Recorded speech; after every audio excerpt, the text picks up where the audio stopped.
Good evening and welcome to the Town of Douglas Conservation Meeting for March 20th, 2023. Time is 7:04 p.m. First item on the agenda will be meeting minutes to be reviewed December 5th, January 9th, and February 6th. Mike? Is she on the air? I'm I not- can't hear her over here. Yeah, I'm looking to see if there's a way to turn the volume up, but that's what we got right now. Try to read her lips. Oh, that's so good. She asked if we had reviewed the meeting minutes and had any comment on them from December 5th. I have reviewed a bunch, and they're all fine, the ones I reviewed, if that's what she wants to know. Yeah, so Can't hear you, okay. bear with me on this. February 6th, I will entertain motions. January 9th,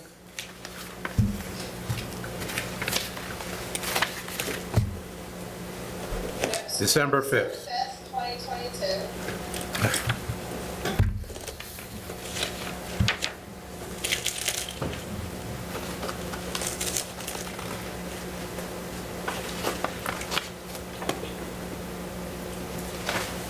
Have you reviewed December 5th? Yeah, yes, And you said that's fine? it's fine. You want to make a motion to approve it?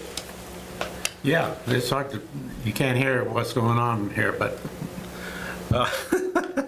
you may if you want. I can hear you, Mike, so I'll entertain any motions for approval of December 5th, 2022 meeting minutes. I feel that Mike had made the motion and I will second it.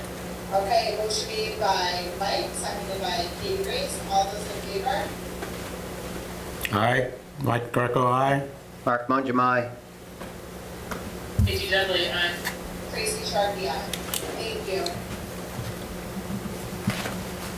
So the next set of meeting minutes will be the January 9th, 2023. What's that? January 9th, Mike, have you looked at those? Yes, if I can find them. Hold on.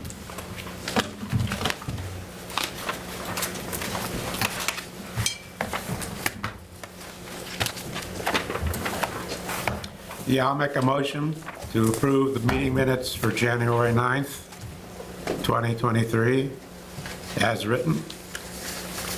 Motion made by Mike, What'd she say? Motion made by Mike. Second? Wait, I'm gonna have to give you a no on this one. So I was just reading it and I'm sorry to hold you down. But it lists me as absent, but then it also counts me in a vote. were you just joining the meeting later? It's entirely possible. Let me check to see if she noted that I had it. I'm in the first, so it says right at the top, absent Vice Chair Katie Grace Dudley, and then right at 7:02, it says I abstained from a motion involving me on 100 minutes. And in attendance, it lists me as an attendee. I am listed as both an attendee and absent. Right. So I don't think I can be both. Okay. Do you know if So- you were there? I was clearly there because I'm in all the motions. Okay, so we would have a friendly amendment to strike the Yeah, absent. it was just remove me from the absent list. Yes, okay. So Mike, if you want to amend your motion to, I can't hear her. I know, this way. Can you amend your motion to approve the meeting minutes from January 9th with the change that Katie Grace Dudley was present. The change that what? That Katie Grace Dudley was present at the meeting and not absent.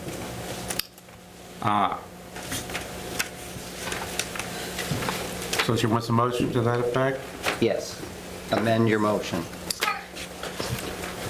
I'd like to make an amendment, amend the motion for the meeting minutes of January 9th, 2023.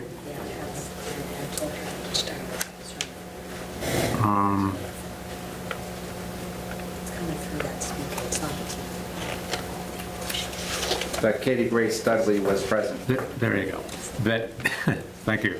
That Katie Grace Dudley was absent. No, present.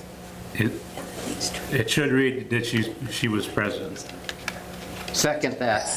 Motion made by Mike, seconded by Mark. All those in favor? All those in favor? Mike Greco, aye.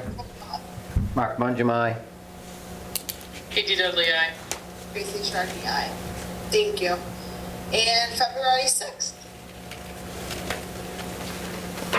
Hold on.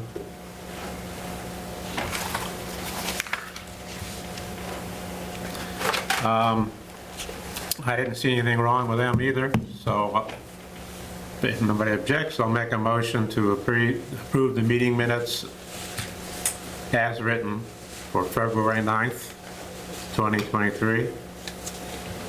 Motion made by Mike. Do I hear a second? Second. Second by Mark. All those in favor? Mike Greco, aye. Mark Mangum, aye.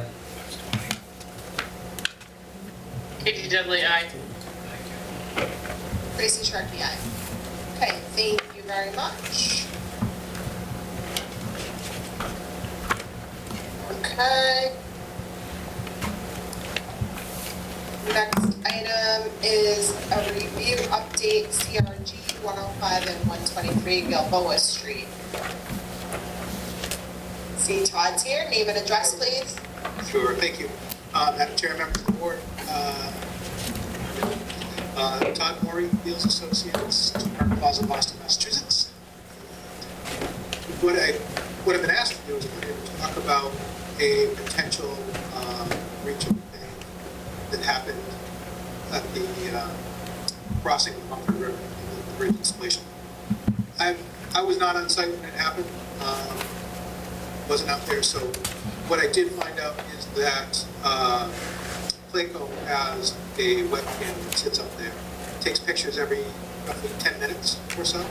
So they've given me the link for that, and if I can share my screen, rather than try to tell you a story about what happened, I'd rather just show you. I think that would Okay, thank you.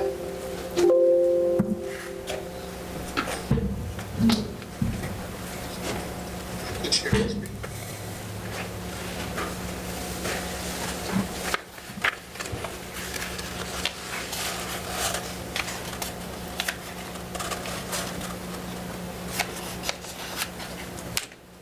Getting no, I'm in this post disabled screen.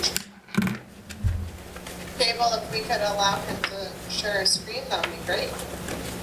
Sorry, I'm trying to do something. Trying to get some volume here, Tracy. It's really faint. Yeah, sorry.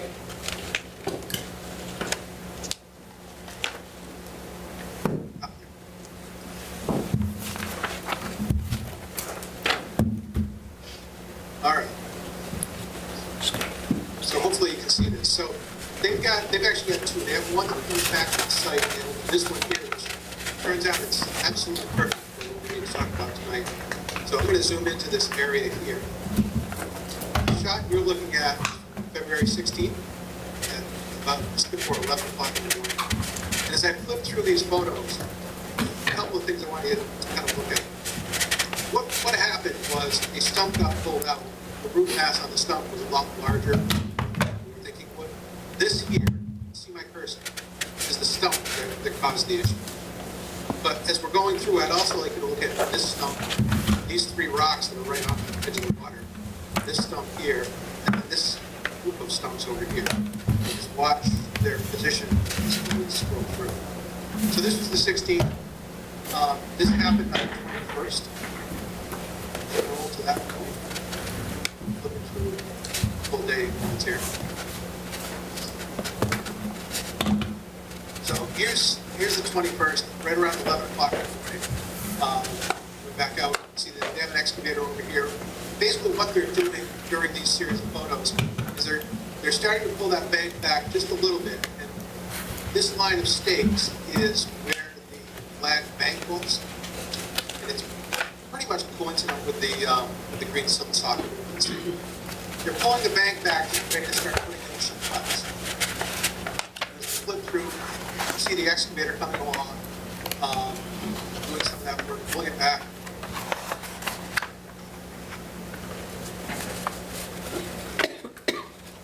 So these are updated.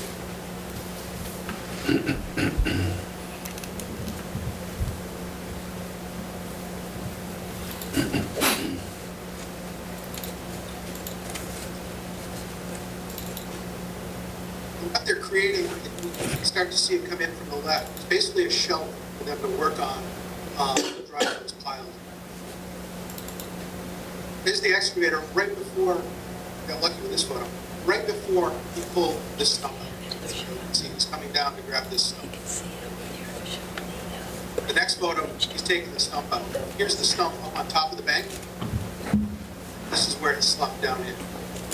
Now, if you look at the stumps that the other stumps I told you about, this one here, these rocks along this edge, this one that's in the water, and this one that's over here. You see that area was really limited to this area right here, right where I'm circling now. The silt sock dropped down in, but they kept it up and out of the water. Also, if you look at the water itself, you'll see that no sediment or no material appears to have gone in the water. Let's forward a day and then come back a little bit. So you can see this being restored. It's early in the morning the next day.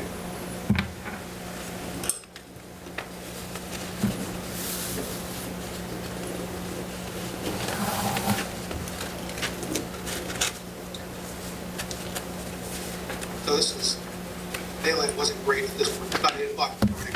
You can see them starting to place rocks. They brought some rocks from the portions of the site over here. You can see them starting to place them up on this embankment. They come up here. They continue to form that throughout the rest of the morning until they get to this point here. It stopped here because the sunlight's a little bit back. But if we go back, again, there's the solution stump we were talking about. 1, 2, 3 rocks, the stump in the water, and then this one that's over here. So none of that was touched as we go through. This is what they used to shore that up, and that configuration still sits out there today. Now, instead of going through 10-minute increments on this same day, I'm going to start to flip through subsequent days, so you can see them. They're going to start to come in pretty soon with these sheet piles.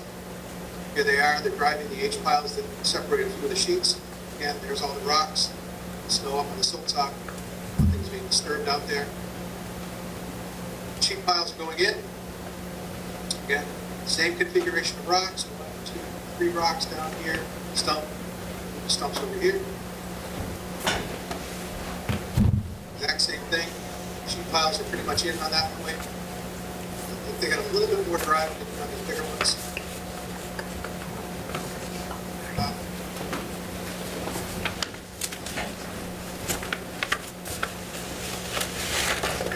Now they're all down. And as you can see, as the people are walking around back through here, everything is now occurring back behind that sheet pile, which was the original intent almost. Rocks and snow, the same rocks out here, stump there, this group of stumps. It's all back behind, on the water side of the sheet piles. Nothing is moving out there.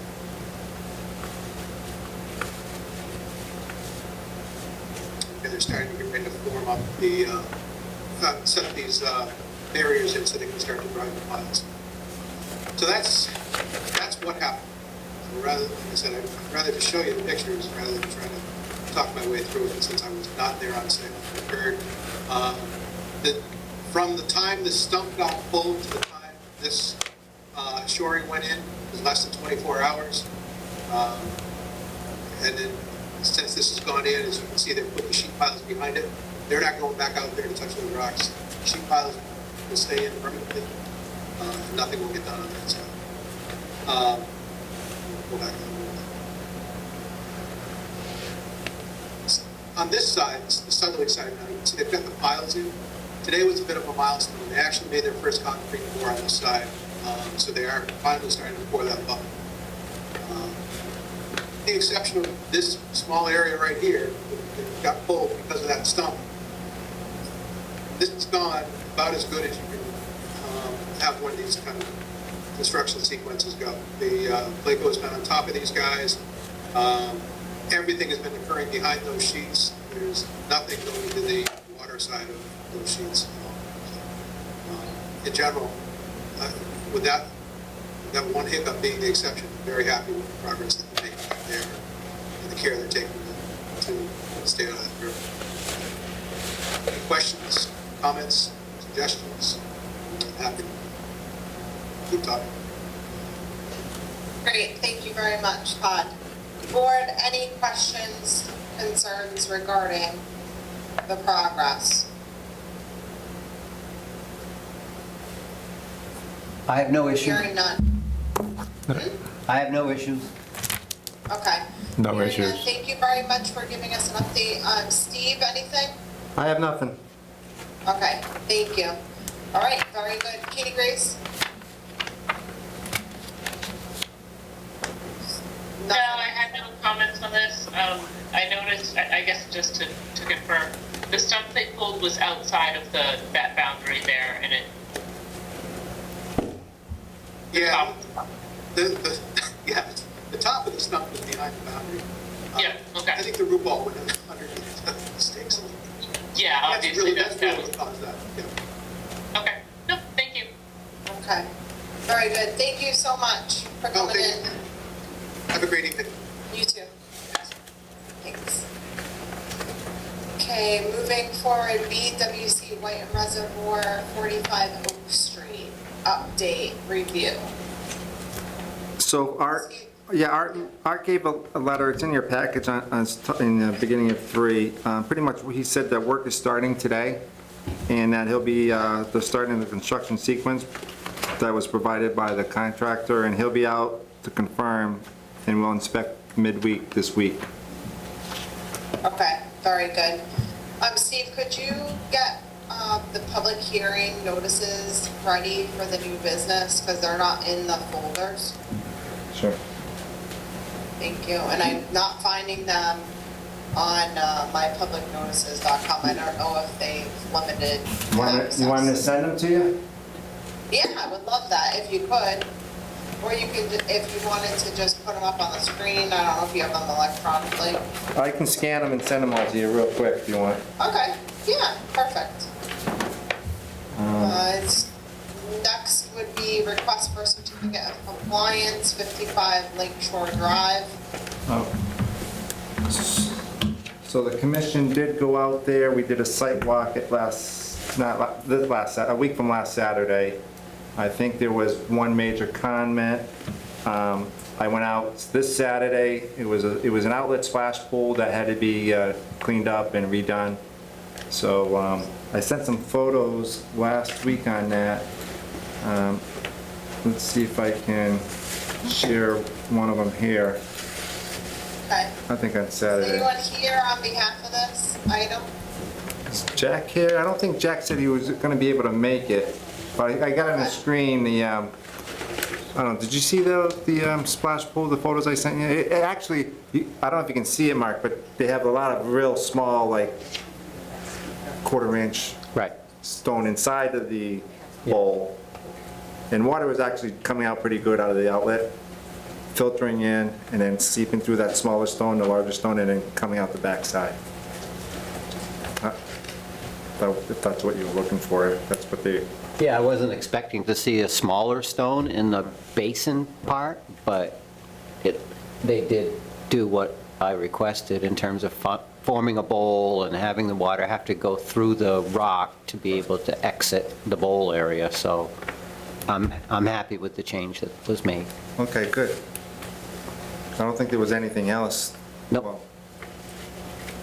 Okay, so I will entertain a motion to issue the certificate of compliance for 55 Lakeshore Drive. Katie Grace, are you okay with it? I am, I was gonna say, so moved. Motion made by Katie Grace, Second. second by Mark. All those in favor?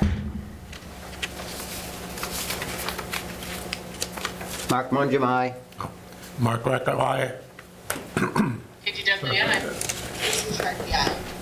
Thank you very much. The next item, review discussion on plan for 115 Shore Road.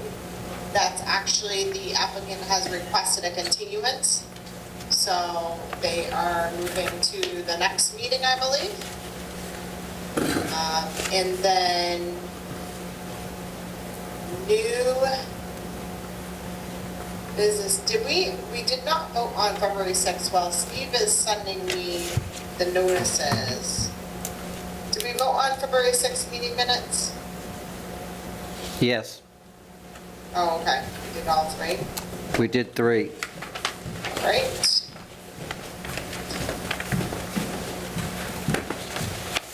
Sending them to me. I don't know why my public notices doesn't have the availability.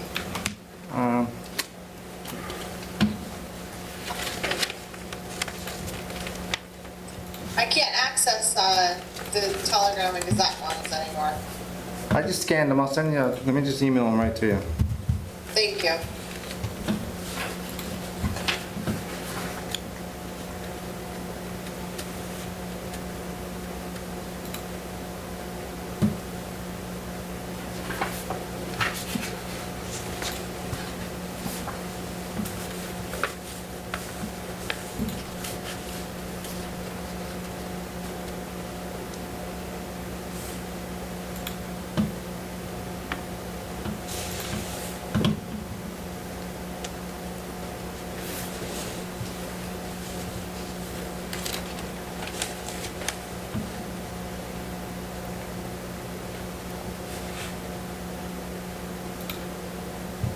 Do you need a motion to continue the,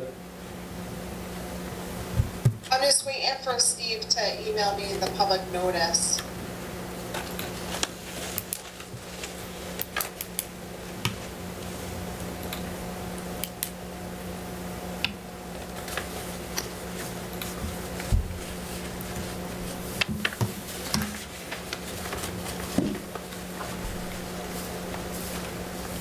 Hang on one second.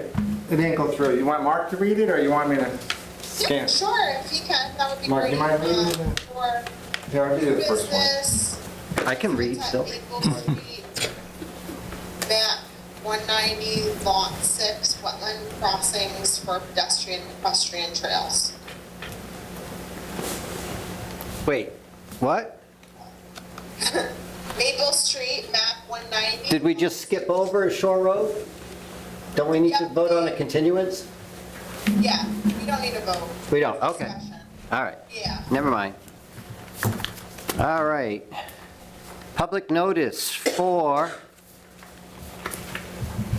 public hearing for Maple Street, map 190, lot 6, wetland crossing for pedestrian equestrian trails. Pursuant to Mass General Laws, Chapter 131, Section 40, Massachusetts Wetlands Protection Act, the Town of Douglas Conservation Commission will hold a public hearing on March 20th at 7 PM for a notice of intent filed by Daniel Russell, located at 94 Island Road, for work to be done pursuant to the Town of Douglas Wetland Bylaw and the Wetland Protection Act, MGL 131, Section 40. The proposed work involves proposed construction of a private boat ramp. Is that right? I'm reading the wrong public hearing notice, aren't I? Yeah. Correct. That's correct? No. No, I'm reading the wrong one. Oh, There. the Island Road Sorry, let me start over. Sorry about that. Pursuant to Mass General Laws, Chapter 131, Section 40 of Massachusetts Wetlands Protection Act, the Town of Douglas Conservation Commission will hold a public hearing on March 20th, 2023 at 7 p.m. for a notice of intent filed by Bay State Trail Riders located at Maple Street for work to be done pursuant to the Town of Douglas Wetland Bylaw and the Wetland Protection Act, MGL 131, Section 40. The proposed work involves 2 wetland crossings for future hiking and equestrian trails. Public participation will available by attending the meeting at the Town of Douglas Municipal Center located at 29 Depot Street, Douglas, Mass., or pursuant to Governor Baker's June 16, 2021 order suspending certain provisions of the open meeting law. General Laws, Chapter 30A, Section 18. The public may participate in this meeting via remote participation. A website for the meeting will be provided on the conservation agenda posted on the town's website, www.douglasmass.gov, at least 48 hours prior to the meeting. Copies of the notice of intent may be examined electronically by contacting the Conservation Commission at 508-476-4000, extension 205. Thank you very much. So who's here presenting? Mr. Hill? Good evening, my name's Norman Hill. Can you all hear me okay? Yes. All right, great. So with me tonight is Becky Gallagher. She's the president of the Trail Association. And they have a trail that goes through this site. This is a 17-acre site. It's about 1,000 feet north of Maple Street, about 1,000 feet east of Martin Road. I brought a map to help show you where it is. We could pass that around, show you where it is in town. So they're proposing to install 2 plastic bridges to cross 2 existing swales. When I walked the site, there was no water visible, so these are clearly seasonal. I believe when the snow is melting and get a downpour, you're gonna get some flow through these 2 swales. But it's definitely seasonal. It's not a year-round stream. We received an email from Thomas Rabula at DEP late last week. And he asked us to increase the filing fee to $500, which we've done. And those checks are in the mail. And you have your check here for the increase in the application fee. And he has a text message of a photograph of the additional fee that went to the state. So a client has paid that $500 fee. In return for that, he has issued a DEP file number. I brought it tonight, gave a copy to Stephen. So they do have a file number. So these two bridges, they're plastic. One's about 16 feet long, the other one's about 20 feet long. So they're not proposing to do any work in the resource area. They won't be touching the bottom of the swale or the sides of the swale. The bridges are long enough so they'll rest on the top of the ground, either side of the swale. So they're not proposing to alter any wetlands whatsoever. And I'll be happy to answer any questions you may have. Thank you very much. Anyone that's not muted, please mute themselves. I've got something in the background. There's 2 people that are not muted. Thank you. What was your DEP number that was issued? I'm having trouble hearing her. Did you? Yeah, no, Could you relate to me what you're saying? can't hear anything. I'm not sure even. DEP number. Number. Oh, the DEP file number? 1070E. Is CE 143-1073. That's right. 07. Okay, thank you. What does that- Yeah, but what does that go with? Which part, which, Maple Street. Goes with number 7. that's number 7, okay. Yeah. So, Mike asked this earlier. The reason why it's not listed on the agenda with the DEP number, because the agenda gets posted Wednesday last week, and so anything that comes after can't get amended in time. This just came in before the meeting, so that's why it's not there. Yeah, it's actually not even in the portal. It's not. So Mr. Hill must have pulled a few strings to get the number. So there was a comment from DEP. Mass DEP recommends that the commission verify that the areas proposed for the wetland crossings do not meet the definitions of a stream as defined in Regulation 310 CMR 10.04. If qualifying as a stream, the proposed work may alter bank resource area, and the applicant should therefore revise submittal documents to provide updated wetland impact values and demonstrate compliance with Regulations 310 10.544. If alterations of bank will occur, if located over an area meeting definitions of stream, the applicant should also demonstrate compliance with Massachusetts Stream Crossing Guidelines for 10.544A6. Okay, so in your filing, you demonstrated that this is a BVW, not a stream crossing, correct? What you say? In your filing, you demonstrated that this is a BVW and not a stream crossing? Yes, yes. It's definitely not a stream. Neither crossing is a stream crossing. Okay. I mean, as long as there's, evidence that suggests that there's no stream, there's no stream bed, there's no bank, I would accept that. Board, Katie Grace? Yeah, we did a site walk of this area some time ago, and I recall us talking about the site and the stream and the BVW. My only question is, I thought that one of the crossings we had decided that there were no trees that needed to be removed, but the other crossing, I thought that there were some trees or some small shrubs that we had to remove, and I didn't see that on the plan.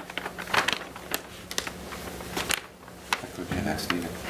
Yeah, so I think paraphrase is that when they did the site walk, they determined that no trees were going to be removed, Right. but she doesn't see in the plan that it represents that. Oh. Yeah, there'd be no tree clearing with this. Yeah, we could condition that as no tree clearing Okay. within that. That could be a condition of the issuance of the order. Mike? Mark? I was out on the site very recently myself. I would disagree that it's not a stream. I would call it an intermittent stream. The water definitely flows from one side to the other through these areas, so it's not standing water. So if that's what makes this, I would call it a stream, personally. Not perennial, but intermittent. I was gonna, I'm sorry. No, that's okay. Can the applicant speak on the intermittent stream versus a hydrologically connected BVW? So she was wondering if you can speak towards it being an intermittent stream versus hydrologically connected resource area. So an intermittent stream would be dry in the summer, like July, August, it would be bone dry, unless there's a downpour. So it would flow this time of year, it would definitely flow, because we just had a lot of rain and snow melt. But it doesn't have an adequate sized watershed feeding it, doesn't have like 100 acres of land feeding it. And it doesn't even show us, it does not show us a dark blue line on the USGS map. And it doesn't have enough flow to be classified as a perennial stream. So there are three different things. It doesn't meet any of the three. So it's definitely just a seasonal brook. Okay, backing up one step, is it shown as a light blue line? No. Okay, so you said, no, we're looking at boarding vegetated wetland connected, right? Versus an intermittent stream. So you're talking about perennial streams. We're not saying that this is a perennial stream. So speaking to boarding vegetated wetland that's hydrologically connected to the other side of this trail versus an intermittent stream, Mark is saying that he thinks that it's an intermittent stream. Yes, but intermittent streams don't have to meet those regulations in the act, in the Riverfront Act. So I would just say that it's not shown on any maps as an intermittent stream, and there's no bank associated with the water, correct? Correct. Okay. So, Mark, I think that there's no well-defined banks or stream bed, right, when you went out there on site? It's kind of just flowing over land type of thing? Well, one of the crossings is through an old dam that was broken through to have the water be able to flow through it. So where the bridge is proposed to be located is in that section that the earth was removed, and so it's pretty defined in that area there. I mean, I'm not opposed to it, the project. I'm just, saying that there's not bank there, I think is incorrect.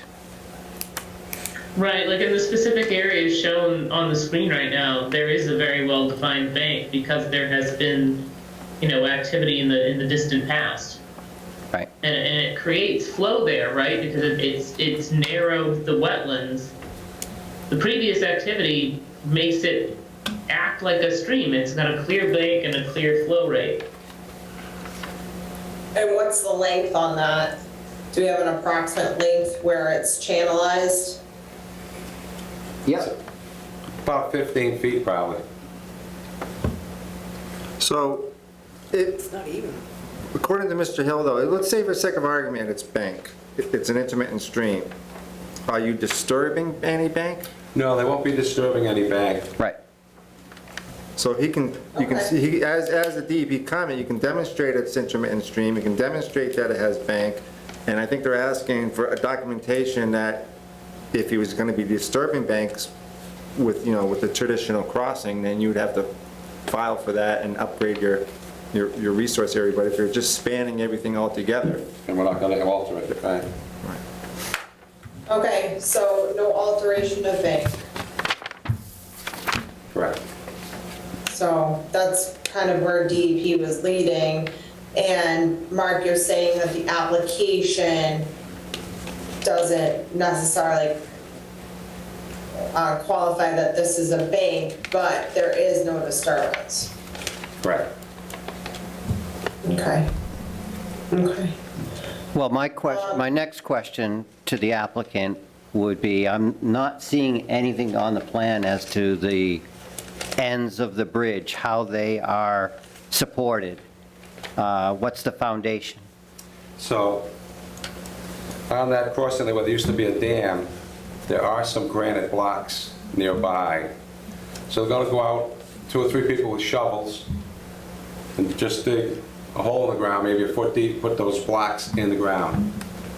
And then they're going to drill holes in those blocks and anchor bolts to those blocks and then bolt both ends of the bridge to those blocks.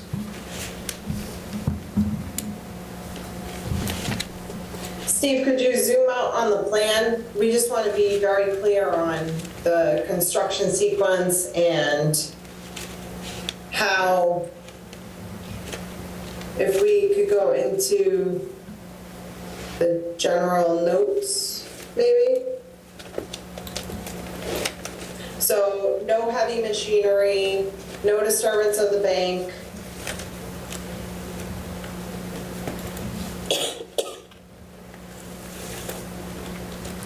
So that's the first crossing, that's the one at the former dam.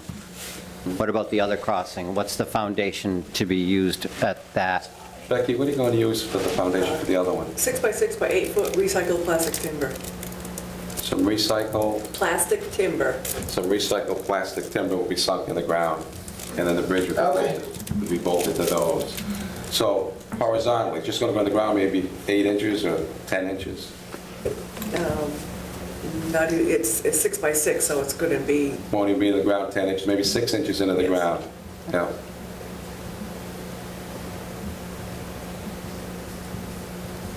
And then do you need to bring material to the decking of the bridge to make a smooth transition from the ground? Is there going to be some material that's going to be added in that area? That we have to wait to see once we get everything set in. That bridge deck's gonna be, what, about 6 inches thick? The I-beam flange, it's either 6 or 8 inches. 6 or 8 inches thick. Yeah. So you might need about 8 inches of dirt as you approach that. Right. You want the horses tripping on that. Yeah. That's easy enough to shore up on either side with the rocks to keep everything contained. So is that 6 by 6, is it the full width of the bridge? It's actually a little bit longer The foundation? because the bridge is 6 foot wide Right. and the timber is 8 feet wide. The timber's 8 feet wide. Okay. Yeah, 8 feet long, I should say. Which we can cut shorter as needed.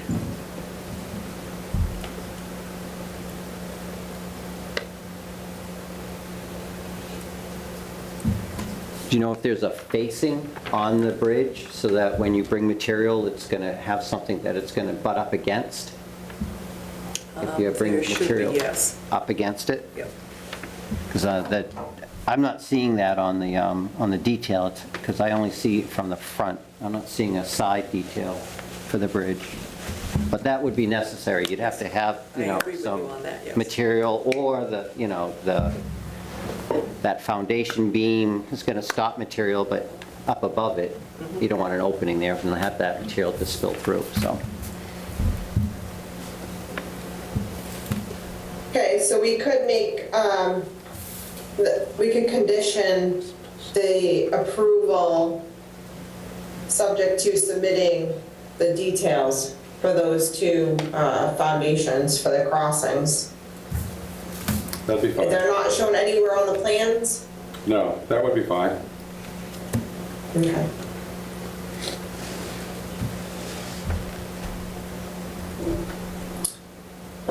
Mike, Yes. anything?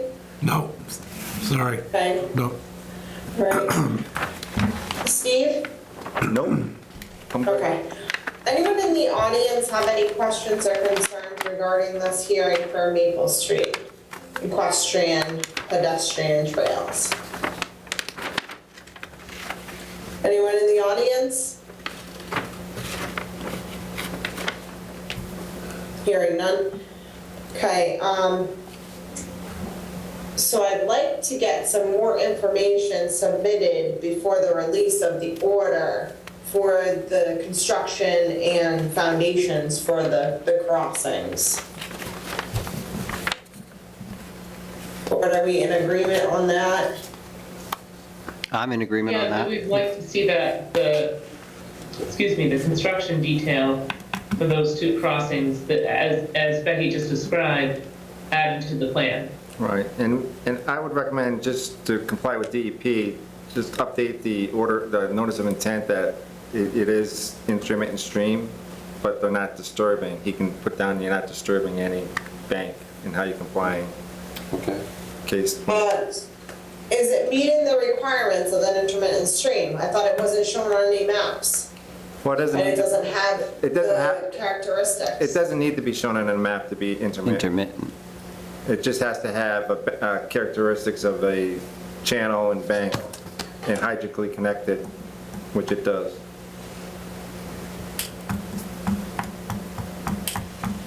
Okay. Continue.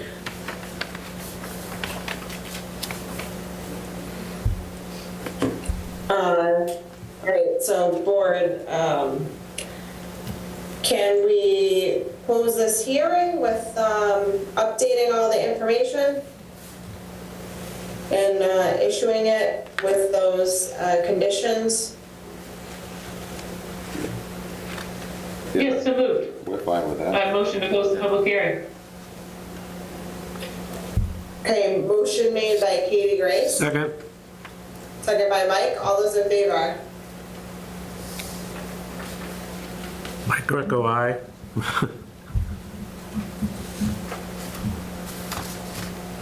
Anybody else? I'm not in favor of closing the public hearing. Oh, Why are you not in favor of it? I thought a minute ago you said we want them to add information to the plan. So now I'm Yeah, confused okay. that we're closing the public hearing if we're asking them to add information to the plan. Well, I think that we make our motion clear on the conditions of what we want for the information. I don't think that that's gonna change anything with our motion, as long as more information is added to the plan that, it's clarification. Okay. So moved, or whatever. I'll approve to close the public hearing then. Okay. Kitty Grace? Kitty Grace Dudley, aye. Tracy Sharkey, aye. Okay, so our motion needs to be pretty clear on the information that we're looking for before we release the order. Yep. I'll make a motion to approve the plan for Maple Street wetland crossings for the pedestrian equestrian trails with the conditions that, one, there be no additional tree removal. Two, that there will be no disturbance of any banks. And that three, that they will need to resubmit a plan that shows how they will be treating their foundations, and if there's going to be any material that's going to be used to backfill the foundation and the bridge itself. And I think that was it. Clarification to DEP on the activity to meet their Yes, concerns. right, and clarification to the DEP regarding the stream bank, and that there will be no disturbance of the stream bank. And just to make sure that Steve is notified before any activity occurs on site. Right. Okay, motion made by Mark, second. second by Mike. All those in favor? Mike Greco, aye. Mark Mangum, Kitty Dudley, aye. Tracy Sharkey, aye. Thank you very much. Thank you. Please get a very clear, concise plan to Steve before any work. Will do. All right, thank you. Everyone stay Thank well. you. See you, Norm. Thanks.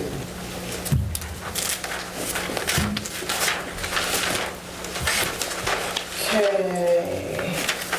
Next item on the agenda is 7:52, public hearing notice of intent, 41 Ledgewood Drive, map 102, lot 8. Single family home and septic.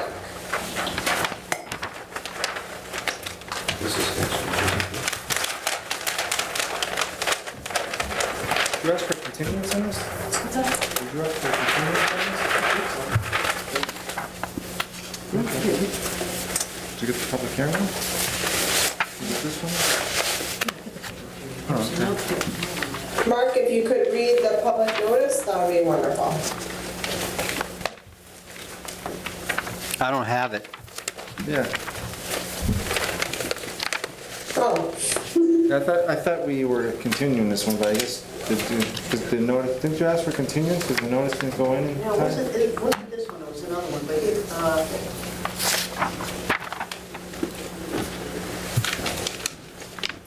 we should have the notice. Is this the one?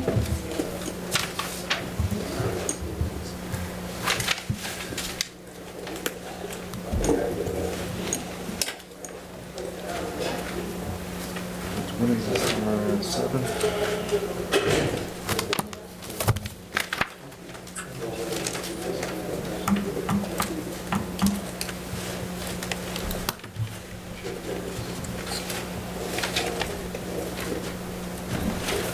Yeah, maybe this was the one that didn't get in. I'm sorry.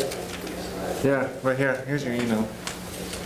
This was the one that didn't get in. All right, Yeah. so I guess I will continue on this one. okay, due to The, no, advertisement issue. yes. So we're gonna continue this. If you can put the new meeting date for the advertisement, that would be good. So, well, you don't need a motion.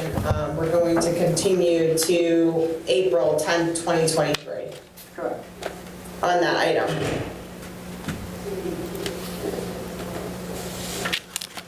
Okay? Okay, thank you, sorry about that.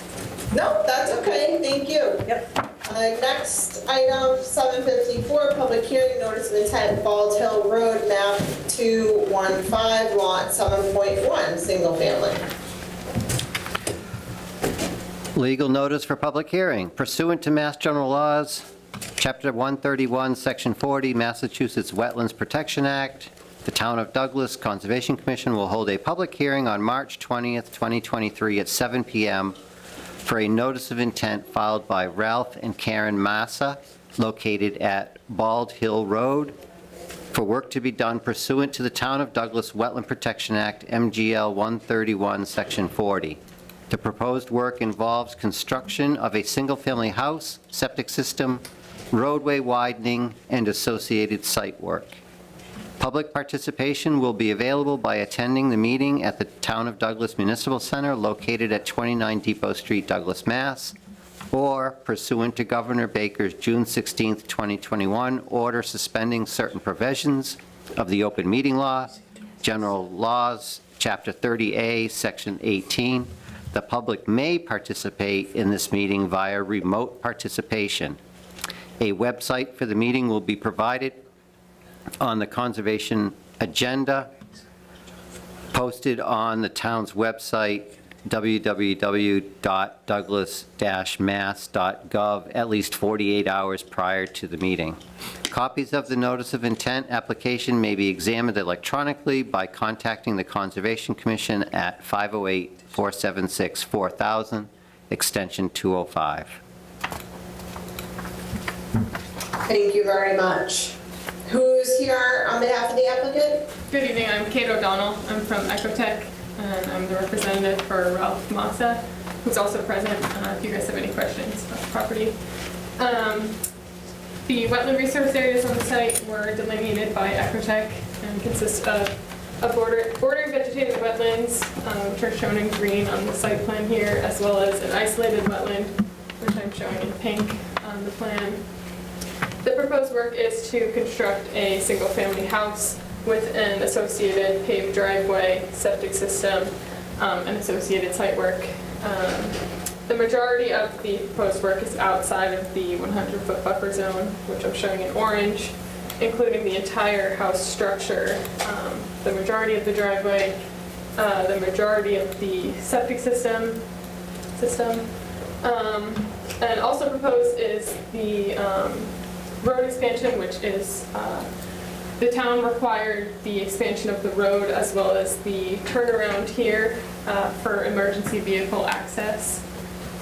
And most of that work, the turnaround here is in between the 50-foot buffer and the 100-foot buffer, as well as some additional grading here is within the 100-foot buffer, but is more than 50 feet from the wetlands. But the roadway expansion is in close proximity to the existing culvert crossing, which will be protected during the road expansion, and there are erosion control barriers proposed around the culvert to protect the adjacent wetland resource areas.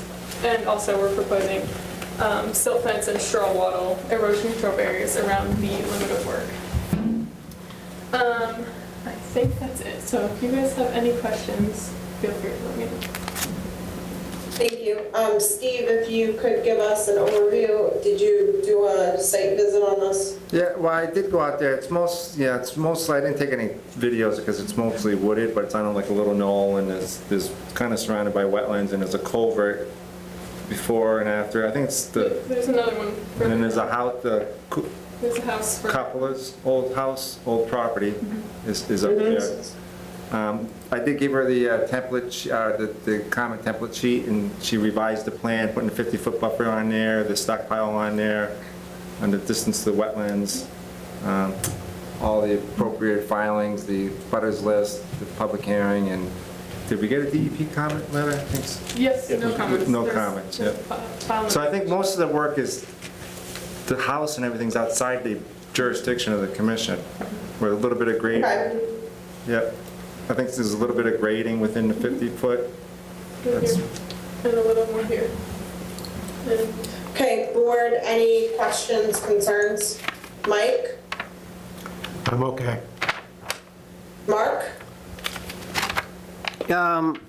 Is there work proposed on the road coming in? I'm confused about that. It shows a 12-inch PVC pipe in the roadway, Oh, and no, that's existing. and That's wetland? the existing culvert. so all that is existing, everything down in the bottom.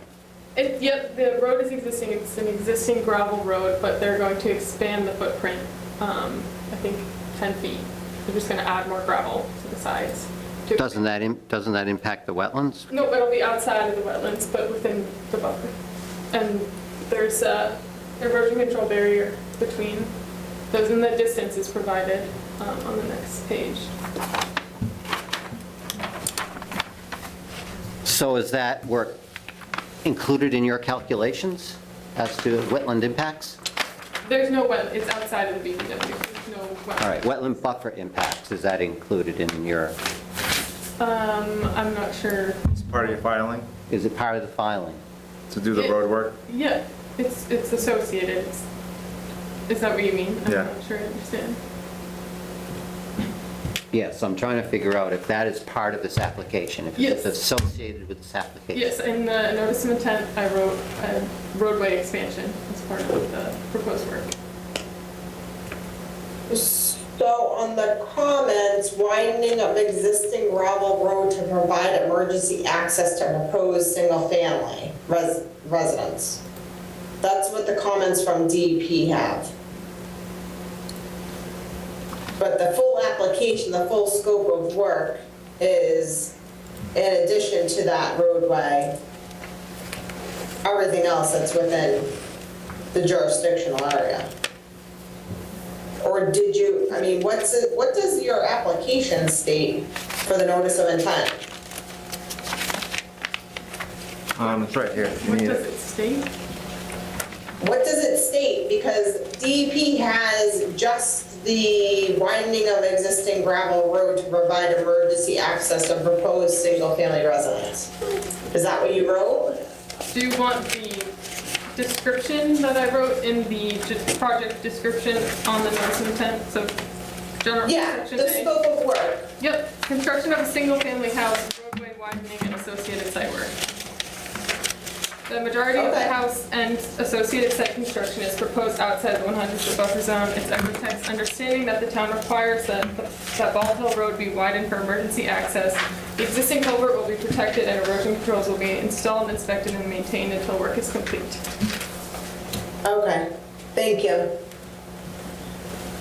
And what's the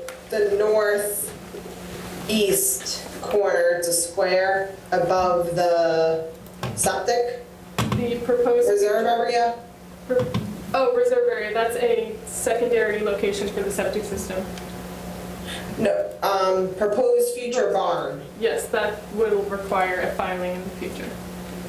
So you are not requesting the board to make a decision and include that into the notice of intent? Ralph, is that correct that you will need a filing in the future for the barn? You're not Yes. proposing that under the I'm not section? gonna do everything at once. Yeah. It's gonna cost me enough to Because do what I want. you have your tree line, your proposed tree line is beyond that. So we would be granting permission for you to have that tree line as it exists on this plan. Well, I'm gonna have to file again anyways to build the garage, so. The barn. The proposed future So does barn, it's just to denote that that is proposed to be developed in the future. It's not anything for this filing. Okay, they don't want permission within 3 years to build that. They would need to change the plan to show the grading needed for that. Would you want to change the plan to include the barn, and then you'd have 3 years to complete that, and you can get an extension for that work? Yeah, that's fine. Because it's gonna be within a couple of years. I just can't do everything at once. Yeah, you would have coverage for 3 years, Okay. and you can get an extension as well, instead of doing a new filing. So do I have to get it engineered again? The plan would need to show, you would probably need grade changes to accommodate the flat barn. Yeah, go ahead. Or, Can I speak yeah. to the chair? I'm Michael McGovern. I'm the contractor on this project. He's not going to build a garage right away. I know it might have grading. I think he showed it in good faith, just so the commission, if he was to come back, he'll close out this filing. So his intent would be to complete the whole NOI, come back to the commission for a certificate of compliance, and then he would come and ask to build the barn. I think he was just trying to be forthcoming to show it of what his intent would be down the road. To clear the land now, I mean, it's very close to all the construction of the house. We already have grade change just from building the home, so we need to clear it. So we wouldn't want to change the line of disturbance, because to build the home, I'm still going to need that room. And he's understanding that when he does the garage, he'd either have to amend the order or he'll close it out. So discussion on the barn tonight was just to be forthcoming of what his intent would be, so that you wouldn't say, hey, you never even discussed it and now you want a barn. All right, yeah, I was just saying if you wanted it encompassed into this order, it's shown on the plan that we're approving. I think he may have to So, change and the line of disturbance. The tree line is beyond the notice, the location of the barn. To the chair. So, Just looking at it, I didn't spend any time, but to build the barn would have to change the line of disturbance, because he'd have grading that goes further than what's shown on this plan right now. okay, So okay. just to not complicate things and keep this project cut and dry, I'd like to just say that that was just so that you know it's coming. But we understand that we would close out this or ask for an amendment. Okay, all right, Because we'll have to very change the good. limit of disturbance, it would change a lot on the plan, so I appreciate you trying to work with us, but I think it would be too big of a change. I think you'd rather try to get this approved and then worry about the barn later. Okay, that's fine, just as long as we're clarifying that this proposed future barn cited on the plan is excluded from this NOI filing. We do say proposed future barn, so we're very aware that, we're not stating is that something that we want to do now. Okay. All right, Right. any other questions? Okay. Yeah, it usually works out okay, but sometimes people get the plan and say, oh, that was the original plan on this NOI, on the order, and so you know where we're going with that. I agree 100%. Okay, so you'll have an additional filing. Correct. When he's ready to do his barn in a few more years, as we haven't closed out the notice of intent, we will at least come in front of you for an amendment and ask how you would want to handle it, if we still have an open NOI. Okay, thank you. All right, you're welcome. Okay, Mark, anything? Yeah, I want to go back to the roadway and what's Sure. shown on the plan and what's being requested and what's existing, because Just because I have so much time into it, do you mind if I give an explanation? Do you mind? So I've got a lot of time out on the site. So it started with the building commissioner. Yep. This is a road, there's a house at the end already. So it's a pre-existing developed road. When we add the second home, what they're doing is, I guess you have a lot of these in town, they want to upgrade the roads to make them safer. The road's wide enough now, it's not defined as 18 feet wide, and it doesn't have this turnaround, this bulb turnaround, Right. which is not only going to increase the safety of this development, but the property that's there already. And also it creates a turnaround for, 25 homes that are on the road. So this project will add a lot of safety to the town. That's going to benefit more than just a single-family project. The disturbance is very, very minimal around the roadway. The culvert that's there, we met with DPW, the fire department. It was wide enough. It's probably 30 feet wide of culvert pipe. The road's probably 20 feet wide. It's just not defined as gravel. So it's like a pass with a bulldozer. There's no vegetation to come down, there's no trees to come down. It's all within pre-existing disturbance through the resource area. The impact on the improvement of this road is very, very minimal in regards to the improvement to the town. Because remember, this is outside really the right of way of the single-family home. It's to improve access for the town. And it's very minimal because it's all pre-existing. So everything in the roadway, it's more just scuffing up the gravel that's there to define it to be 18 feet wide. Okay, so on the plan, if Steve could go to the cross-section of the activity at that location, that would be good. Because we just want to make sure that there's no additional impacts and it's very clear on what, if anything, is being improved. Like I So said, we have the width, That's it, that's all we're doing is existing, the width in that circle.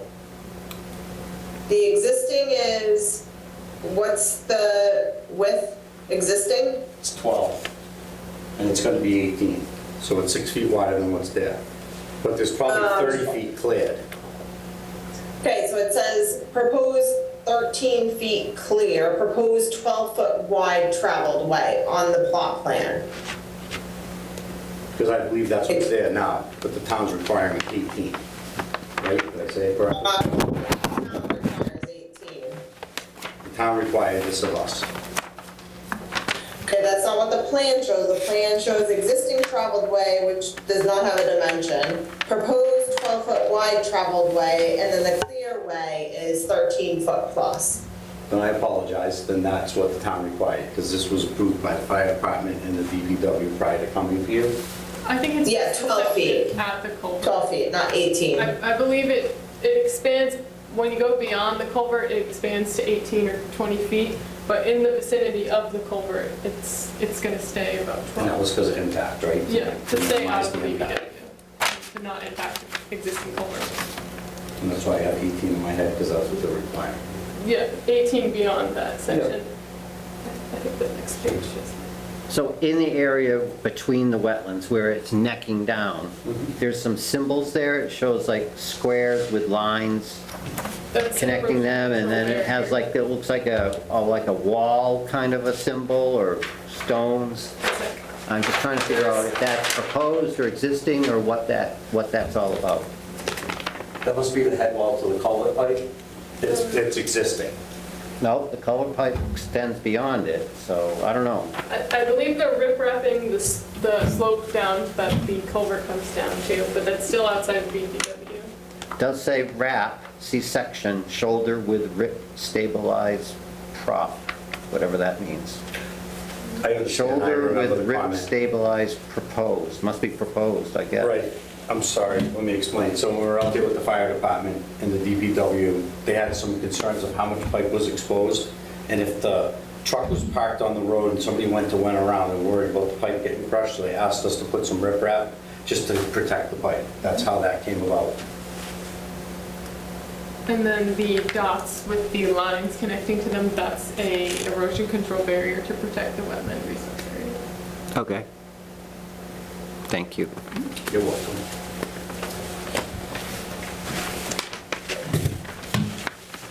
Okay, Katie Grace, anything on that?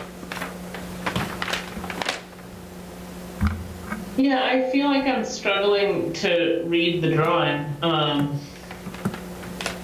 where it states plus minus 18 feet or plus minus 20 feet.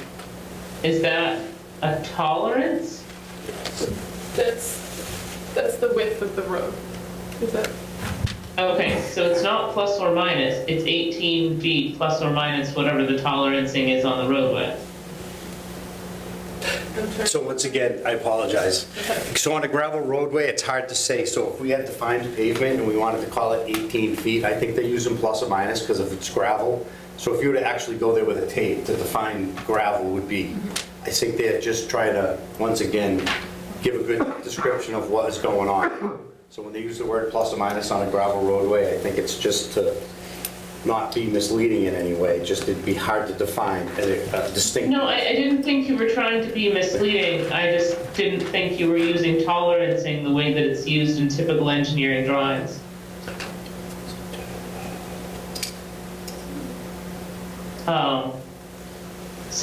So given that it's nominally 18 feet is what you're trying to say, That's correct. and it's plus or minus some other tolerance? I'm sorry, I I'm not don't understand understanding. either. I'm not understanding what your question is. Okay, I I also think don't know if we have the same mind as you. we're gonna bog down on this widening. So I am.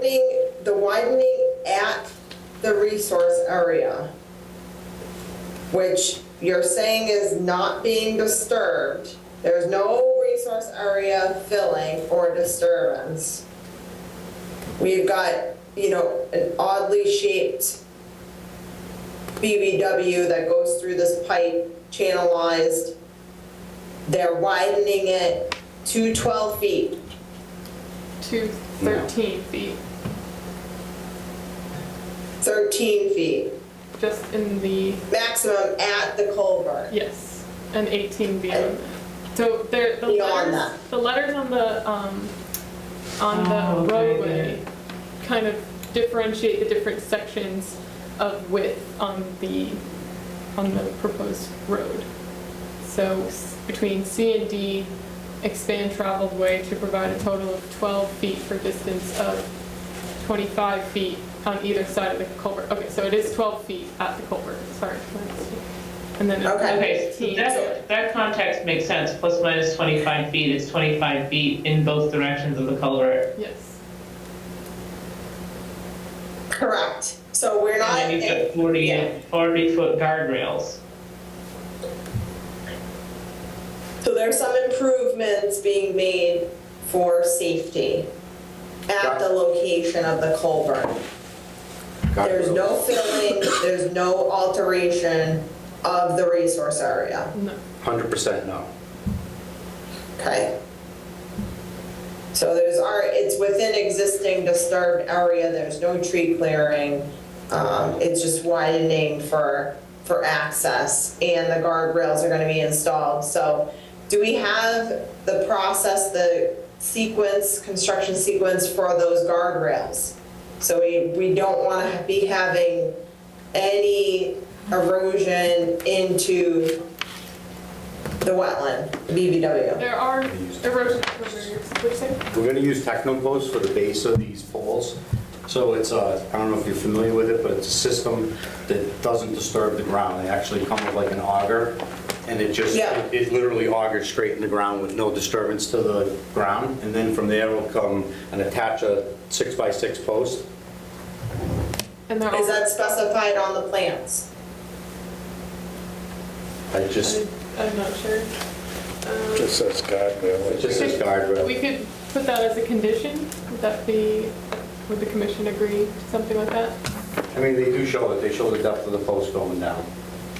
There's a detail of the. There's a whole detail of the timber Scroll guardrail up. detail. There's a detail of the timber guardrail. Steve, can you scroll up? Steve, could I see that, or can we scroll out so that I can see the detail? To the right. Yeah, this is To the right. Good detail. Thank you. Good question. The other side, sorry. Nope. Second page, right side. It shows the detail, it doesn't describe how you're going to install them. It doesn't say anything about your Technopost thing. That was just one. This one just shows digging a hole with post hole diggers and burying it 4 feet. And there are erosion control barriers proposed that will be maintained until the guardrail is completed. Okay, and do we have a construction sequence as far as the stockpiling of materials coming out of these holes? 40 feet is, times 2 is kind of a long distance. So where's These are the full material it's full going? wheelbarrows full. I apologize, but you're talking like an 8-inch round, 4-foot deep hole. It's full wheelbarrows full of dirt. There would be no stockpiling. It would be immediately put into a truck and moved to the site. So there'd be no loose dirt ever on anywhere in the roadway. This is Okay. very, very minimal. Okay. Typically you have a construction sequence, and I just need to ask because you're incredibly close to the resource area. Oh, I respect it and I agree 100%, but it's all pre-existing disturbance and it's minimal work on our part.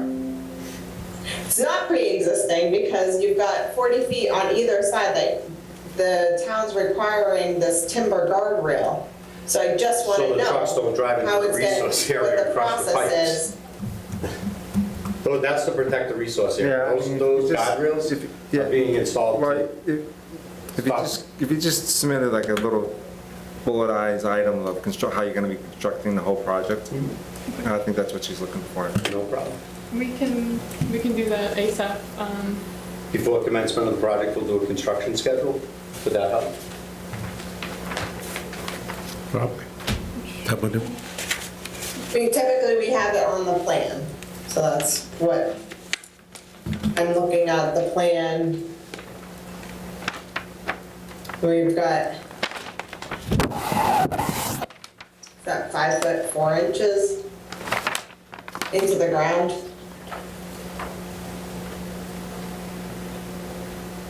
Yes. I don't know what's I don't know what was agreed upon with the highway department or with, This detail, this is what fire. they wanted.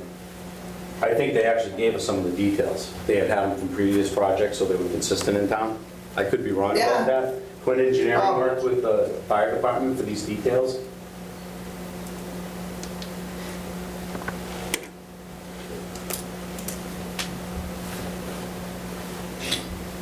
okay, Katie Grace, are you all set with what? No, I'm still, so on the timber guardrail detail that we're looking at right now, the dimensioning from the finished grade to the top of the guardrail says plus minus 27 inches. Is it plus 27 inches? Is it minus 27 inches? It's like 26 or 28. I think it's just, Right, so it should be 27 inches plus minus 1 inch, Okay, correct? well, Correct. Likewise, the underground depth where it says, I believe that the total length is plus minus 5 feet 4 inches. Again, plus minus should be used after the primary dimension to provide tolerancing. So then the other Yes. location where I'm seeing it, and I think it matters slightly more, because I know that we probably don't care about the specifics of the rail itself. What I do care more about is at the bottom where it says between points B and C, expand the existing traveled way northerly and southerly within the existing right of way, provide a total of plus minus 20 feet grade to match existing grades. Am I looking at a different drawing or is that on yours as well? that's on here. I think that's the preference of the engineer is using the plus minus before the number, not after the number. Which Okay. is more typical, I'm not sure. It's just. Well, no, so 2 points here. Right. One, the tolerancing is absent. If it's plus minus something in addition or less than 20 feet, then that would be appreciated, but I understand we can use assumed tolerancing and that's fine. My other issue is, we said that there was no impact to the area. Points B to C are within the jurisdictional area, and it says that they're being expanded. It says there's grading. And also the erosion controls need to continue to the B. I'm not sure if that thick line is what, yeah, Yes. on the bottom. It's within the buffer zone, but it's not within the BBW itself. So it's not within any wetland resource areas.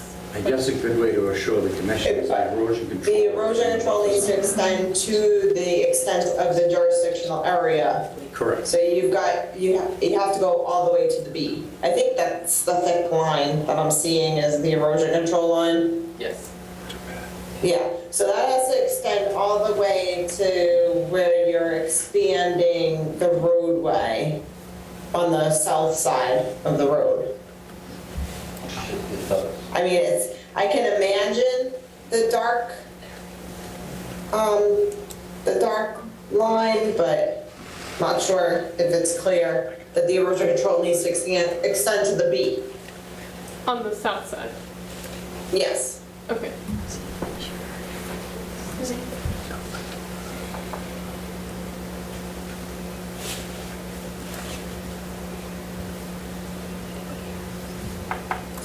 Okay, so I think we've got some clarification.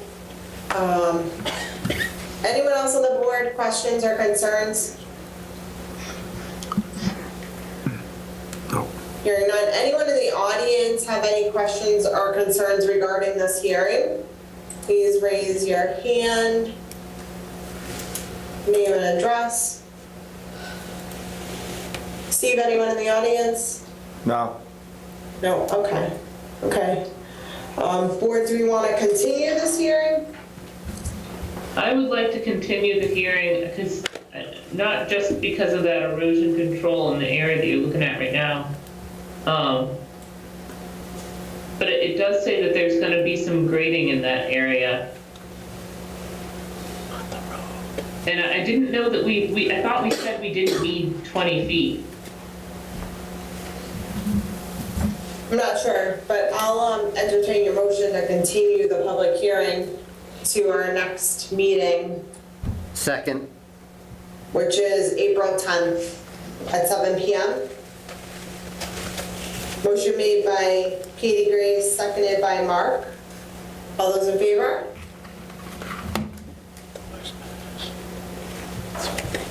Mike? Mike Greco, aye. Mark Mangum, aye. Katie Dudley, aye. Tracy Sharkey, aye. And we'll go from there. Thank you very much. Thank you.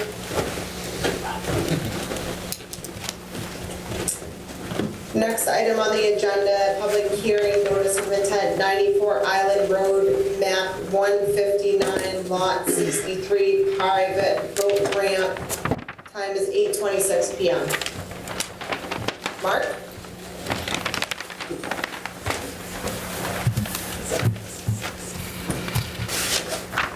Town of Douglas Conservation Commission, pursuant to Mass General Laws, Chapter 131, Section 40, Massachusetts Wetlands Protection Act, the Town of Douglas Conservation Commission will hold a public hearing on March 20th at 7 PM for a notice of intent filed by Daniel Russell located at 94 Island Road for work to be done pursuant to the Town of Douglas Wetland Bylaw and the Wetland Protection Act, MGL 131, Section 40.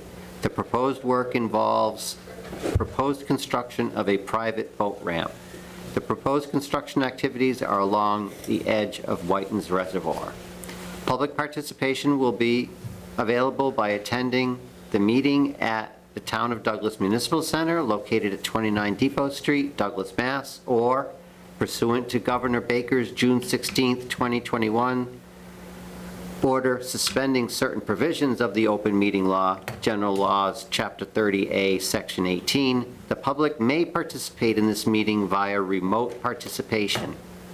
A website for the meeting will be provided on the conservation agenda posted on the town's website, www.douglasmass.gov, at least 48 hours prior to the meeting. Copies of the NOI may be examined electronically by contacting the Conservation Commission at 508-476-4000, extension 205. Thank you very much. Is there an applicant presenting? Yes, there is. Okay, do you have a DEP number? No DEP number yet for this one. Okay, we'll just do a quick peruse. Okay, for the record, Margaret Bacon, Civil Site Engineering, and I'm here representing the Russells regarding a proposed private boat ramp. Just to get your bearings, they live at the very tip of Island Road, that little peninsula that goes out onto Whitens Reservoir. And right now, there are no public boat ramps on Whiten's Reservoir. So you either have to know somebody or you request to put in your own boat ramp. So I've done boat ramps, not in this town, I've done them out in Charlton, and this is just kind of what we've done on other projects. Now, I just to get your bearings, here's the roadway coming into their property, there's their house, here's the high water mark of White Reservoir right here, and then when we did the survey, we were at the low water mark. So you can see this is the peninsula. They have a septic system here with a retaining wall, so I don't have a whole lot of room to maneuver. So what we did is we're proposing a boat ramp right here that would obviously cut into the bank and out into the reservoir. And obviously this would have to be done during the low flow period, so you weren't working in any water. To put in actually right here for this would be, the area that would be under the water would be like a trap rock material, 6-inch minus stone. And then the area above the high water mark would be, actually we put in these pavers, which seem to work pretty well, because this boat ramp is going to be fairly steep, but you want something that, you know, that you'll be able to, you're not going to slip and slide on. So actually those pavers work kind of nice. So, I don't know if you can see these. I don't know if you want to go, if you want to walk Sure. through the video and explain. Sure, okay. I'll just kind of.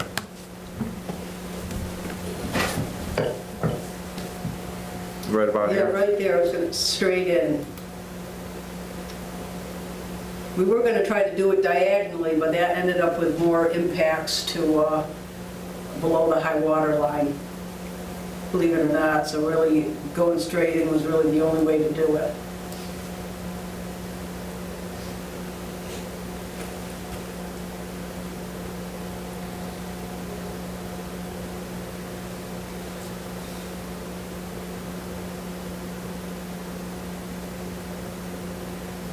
I also did contact the Whitens Reservoir District also, since they manage the Whitens Reservoir and the dam and the water quality, to see if they had any comments regarding this, and they didn't really have any. Yeah, because the watershed district would own that property beyond the boundaries of the land. Correct. So I asked him if that was going to be an issue, and he says no, that, you know, their job is to maintain the dam, water quality, and really not to impede access to the lake. Okay. from the abutters. Okay, great. Not like that really has much to do with us, but Yeah. that makes it good. Okay, board, any questions? Steve? I don't have any at this time. I mean, nothing from DEP yet. Yeah. Mike? Not now. Mark? Any tree removal required? No, and I think if you just go right quick back to that, I've got trees on each side that my surveyor's located, but so I designed it in between those trees. Any underbrush removal? Just right along the bank, there's some, I think it's mountain laurel. So if you turn, Little shrubs? yeah, right, Couple shrubs? right there you go. So that So smaller somebody pine. in between? Sorry. Yeah, about 12 foot wide, but, so there might be that small tree that's coming down. Maybe the guys didn't locate it, but basically that's the general area, and then you see the blueberries or high bush blueberry shrubs or mountain laurel along the banks there.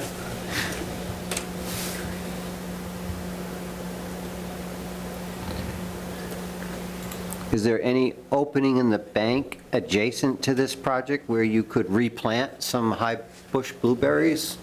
Actually, the bank really is pretty vegetated all along the edge there. Is it?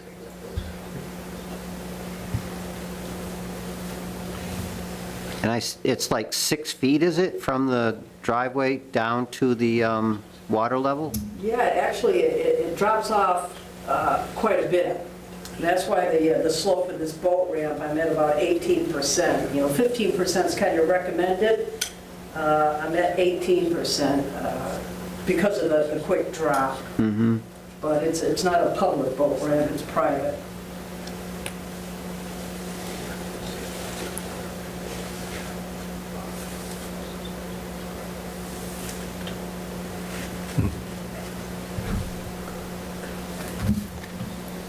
I don't have any more Okay, questions. so Mark's question was any area that could be vegetated that's not at this moment with the high bush blueberry. Sure, I can, after they put in this boat ramp, there's some grading on the side to make that slope, but we could probably put some right along the edge there.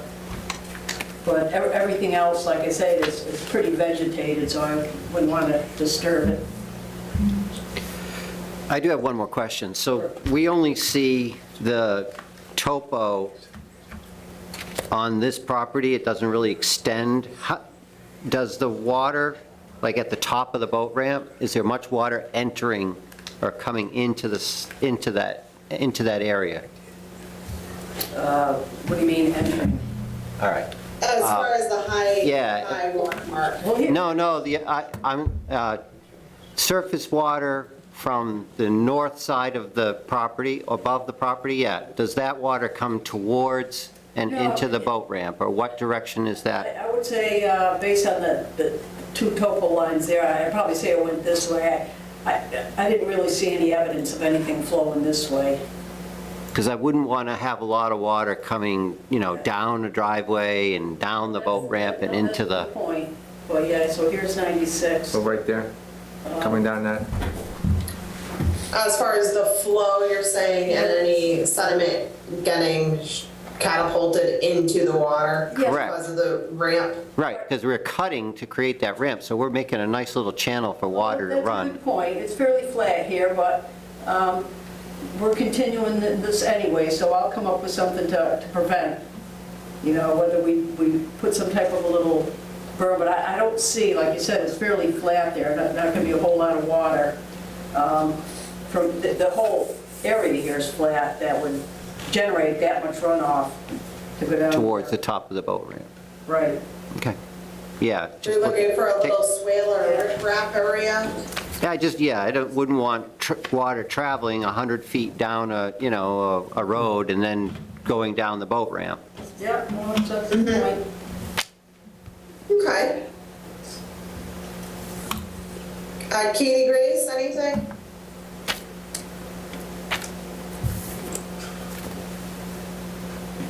Yeah, I'm just reviewing the drawing.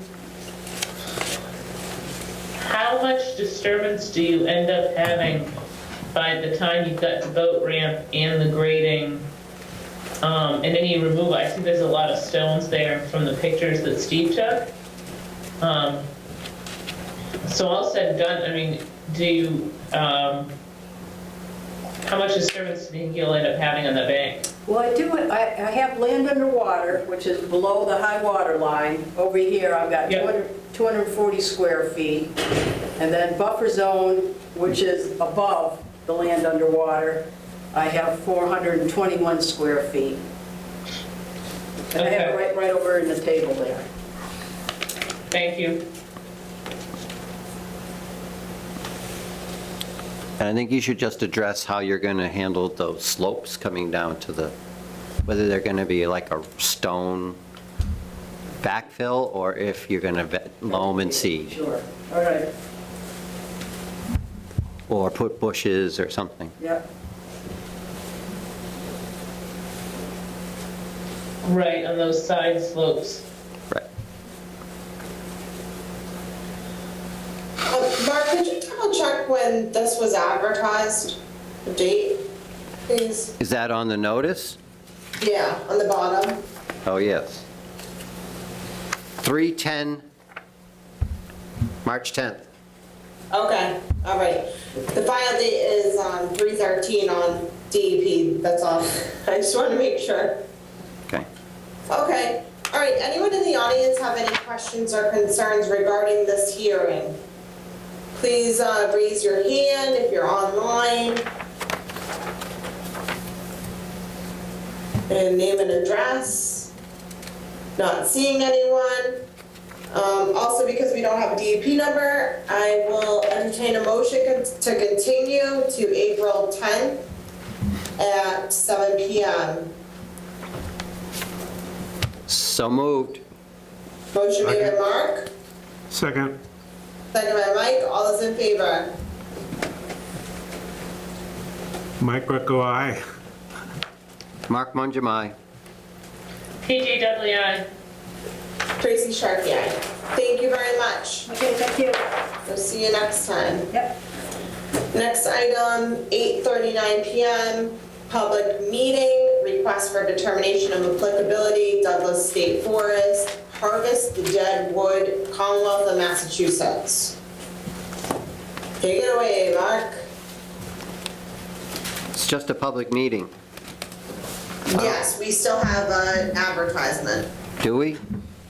Yes, Steve, do we have an advertisement? hopefully. Did I give you, No, oh, here we go. I'm done with the ones you gave me. This one's a little longer. Oh, come on. Good job. I'm gonna need to get some water. Thank you. Town of Douglas Conservation Commission. The Town of Douglas Conservation Commission will hold a public meeting, a request for determination of applicability on March 20th, 2023 at 7 p.m. in the Municipal Center, 29 Depot Street, for work to be done pursuant to the Town of Douglas Wetland Bylaw and the Wetland Protection Act, MGL, Chapter 131, Section 40. The proposed request for determination of applicability work location is off of Wallum Lake Road within the Douglas State Forest. And the applicant is requesting permission to remove dead wood within an inland Atlantic white cedar swamp, Mass Natural Heritage and Endangered Species Program imperiled S2 classified natural community, to allow sunlight to reach the community floor, which will stimulate the extant seed bank that is currently being repressed by a closed canopy, accumulation of deadwood, and lack of disturbance.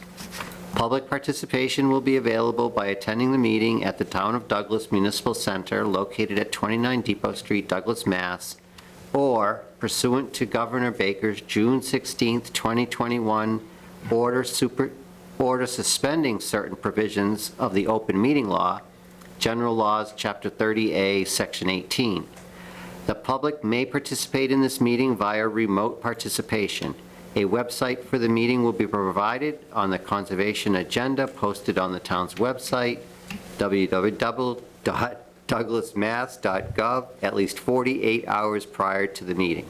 Copies of the RDA may be examined electronically by contacting the Conservation Commission at 508-476-4000, extension 205. Thank you very much. Who's here on behalf of this hearing? Name and address? Hi, my name's Joelle Botoir. I am a state lands management forester. I'm joined with Thomas Brule, who is the program supervisor for the state lands management forestry program. My office is in Clinton, Mass. Thank you very much. Welcome. Thanks for having us this evening. So within the Douglas State Forest, there's about a 26-acre inland Atlantic white cedar swamp. And as described, it's listed as an imperiled natural community by the Natural Heritage and Endangered Species Program. This type of forest ecosystem is heavily dependent on disturbance in order to regenerate itself. And currently there is an overall lack of young Atlantic white cedar growing within the boundaries of the swamp. We have been contacted by the Nipmuc tribe and have been having internal conversations between Natural Heritage and Endangered Species Program, particularly with one of their senior restoration ecologists, as well as the Nipmuc tribe, to begin restoration efforts of the swamp by basically taking opportunities where there's been natural disturbances in the more recent decade or so, by removing some of the surplus amounts of dead wood that are located in the cedar swamp.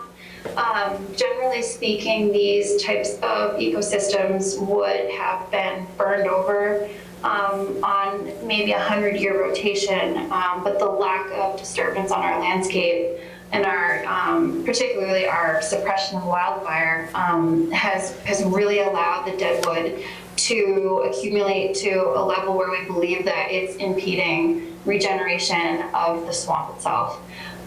So what we would like to do is work with the Nipmuc tribe to remove portions of within portions of the swamp that have been disturbed, remove levels of dead wood that are on the forest floor that are 6 inches in diameter and lower, and to utilize the boardwalk.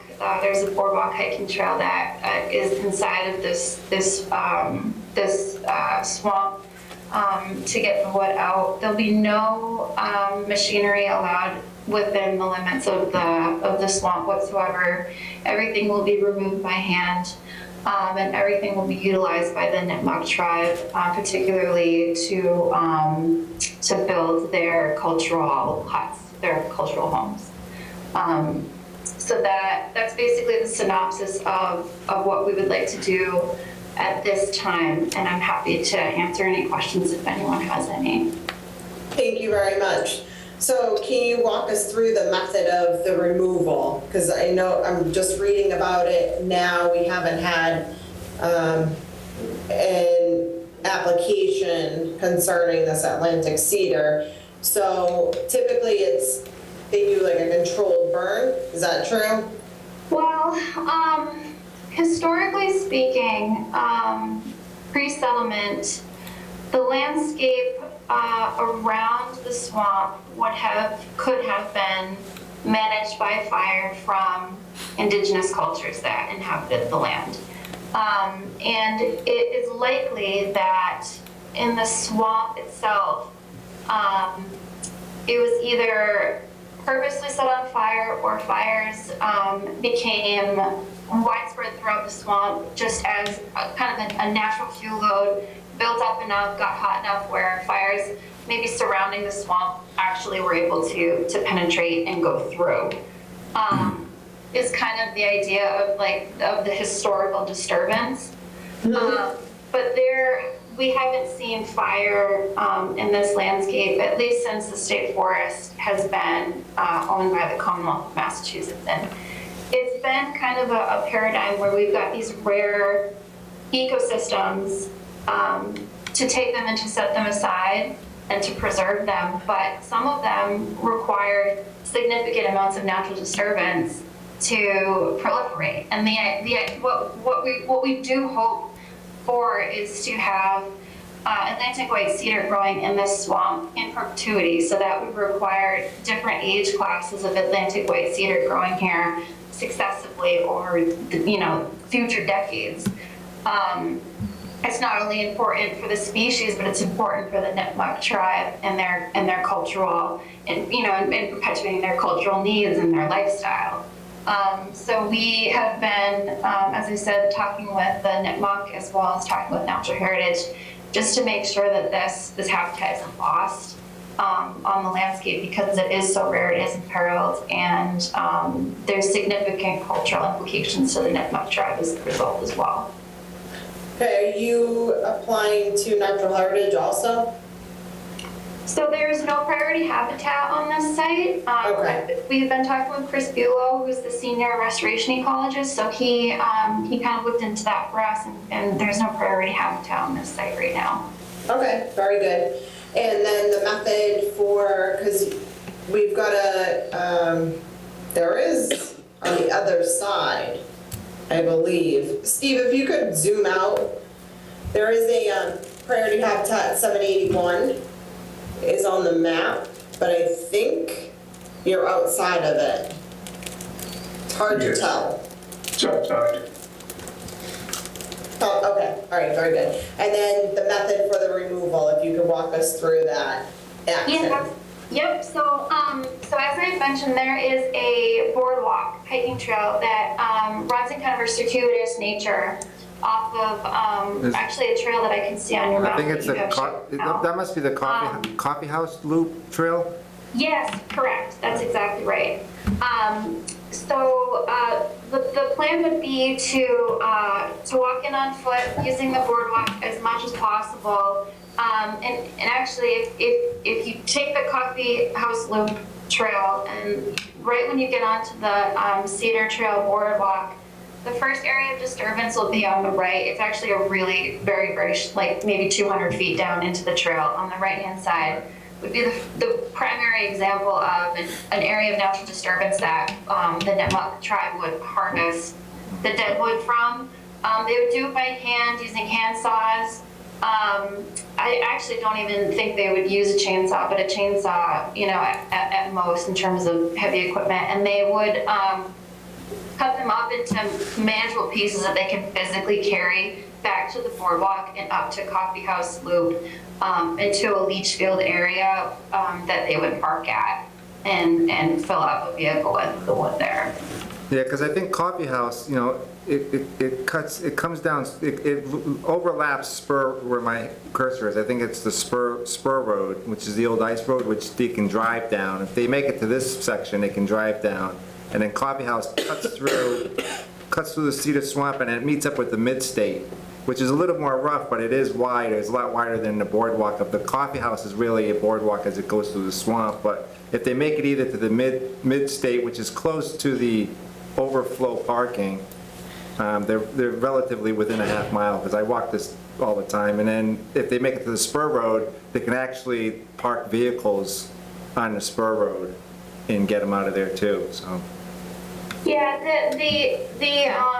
the intent, I mean, this is getting very physically demanding for the individuals who are doing this work.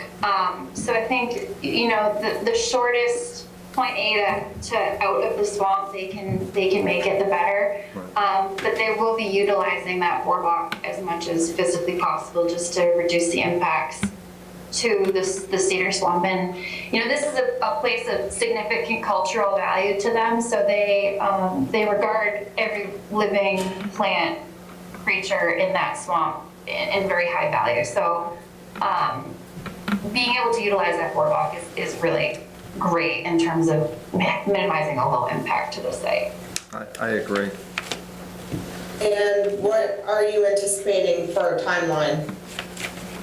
Next month, April, perhaps into early May, but they want to do it at a time where the sap is first running within that natural environment. And then once leaf out happens, the window is pretty much closed. But the month of April was what was really requested by the Nipmuc, the citizens of the Nipmuc tribe. Okay, thank you. Steve, anything else? Nothing. Mike? No. Mark? No, I'm all for it. Katie Grace? Thanks. You know, I just wanted to note that I'm very familiar with the area, so this is very exciting to me. Just a question. I'm assuming with the pieces being, with the dead wood pieces being as small as there isn't probably a lot of biomass involved. But would all the biomass then be removed from the site? Yes. Yep.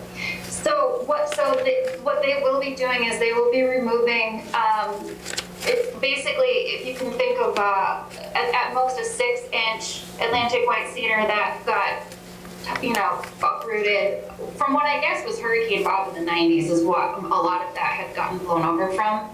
There's a lot of blown over cedar in there. Yeah, I have seen that. Yeah, so they will take an entire, say, 6-inch Atlantic white cedar that's dead wood out.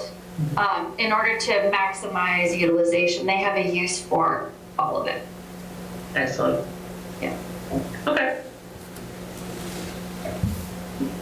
All right, board, I'll entertain a motion to issue a negative determination of applicability.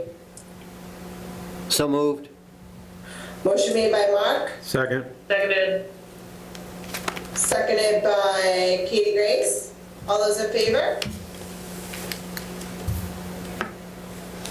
Mike Greco, aye. Mark Bonjam, aye. KG Dudley, aye.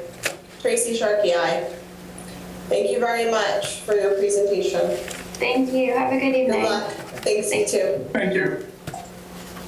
Okay, old business, 854, 77 Davis Street, roadwork upgrades, Douglas Schools. Steve, if you could What? take it away.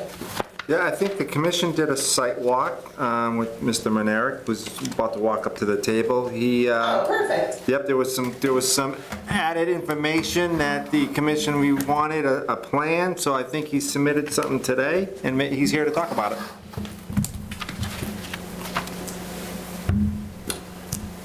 Go ahead. Do we get on the mic? Name and address, Yeah, sir, I think they can hear you. for the record. Hang on, Tracy, I'm getting a mic.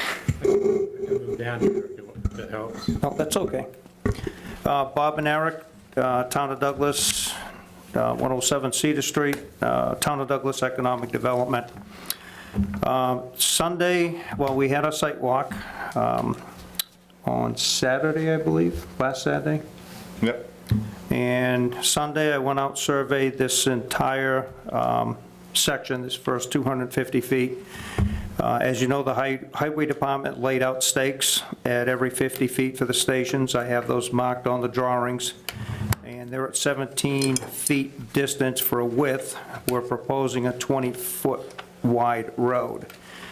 In my notes off to the right, number 2 is where we plan on increasing that extra 3 feet. For the first 2 sections, Station 50 and Station 1+00, the 3 additional feet will be split evenly, basically 1.5 feet on each side.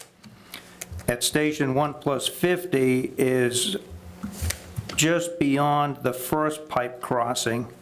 That's where we need to kind of steer that road southward to stay away from the close banking on the north side. So at Station 150, we'll transition to 2 feet on the south side, which is the pond side, and 1 foot north, Stations 2+00 and 2+50. If you recall, there's an 8-foot wide swale, 4 feet high, and I think that is just where they carved through the bottom of the field and just piled that dirt up on the side. That is also those 3 huge rocks, 2 on the south side, 1 on the north side, that need to be moved, relocated. And I've got those indicated at Stations 2+33, 2+35, 2+40. And there's some trees coming out from underneath the rocks. They need to be removed as well. When you remove the rocks, you will obviously be removing those trees. So that is basically it. The proposed scope of work is on the left-hand side of this sketch. And it basically describes what I just stated. There are no trees to be removed other than those, Mark, was it 2 trees coming out of those rocks, 1 on each side, if I recall? The roots went underneath on our site walk. But there's no trees, none of the trees marked on this drawing. They're all 19.5 feet, 20 feet away from the center line. With a 10-foot road, they'll still be 10 foot off the edge of the road. None of those will be removed. As part of this work, we can also have the Highway Department clean up that dam that feeds that first 24-inch concrete pipe. It's caved in, it's kind of dangerous. We could restore that to its original condition, but that's up to this commission.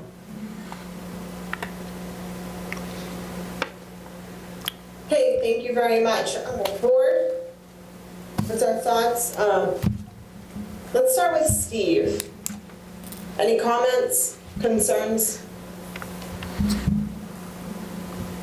Well, just making sure that the grading, well, my biggest concern is not so much before and after, it's during. And so that whatever stages that they do on the project, that why they're grading this area, that any runoff from up above is taken care of at the bottleneck that goes into the field where the old buses used to be parked. So I would make sure they, instead of having wattles, they actually use maybe straw bales, a couple of layers of those, and then after every day of construction, if they're not entering that area, they make sure that bottleneck is tightened up good, because while they're putting the fresh gravel down and it's not compacted, one rainstorm, all that will be down Davis Street like it was years before.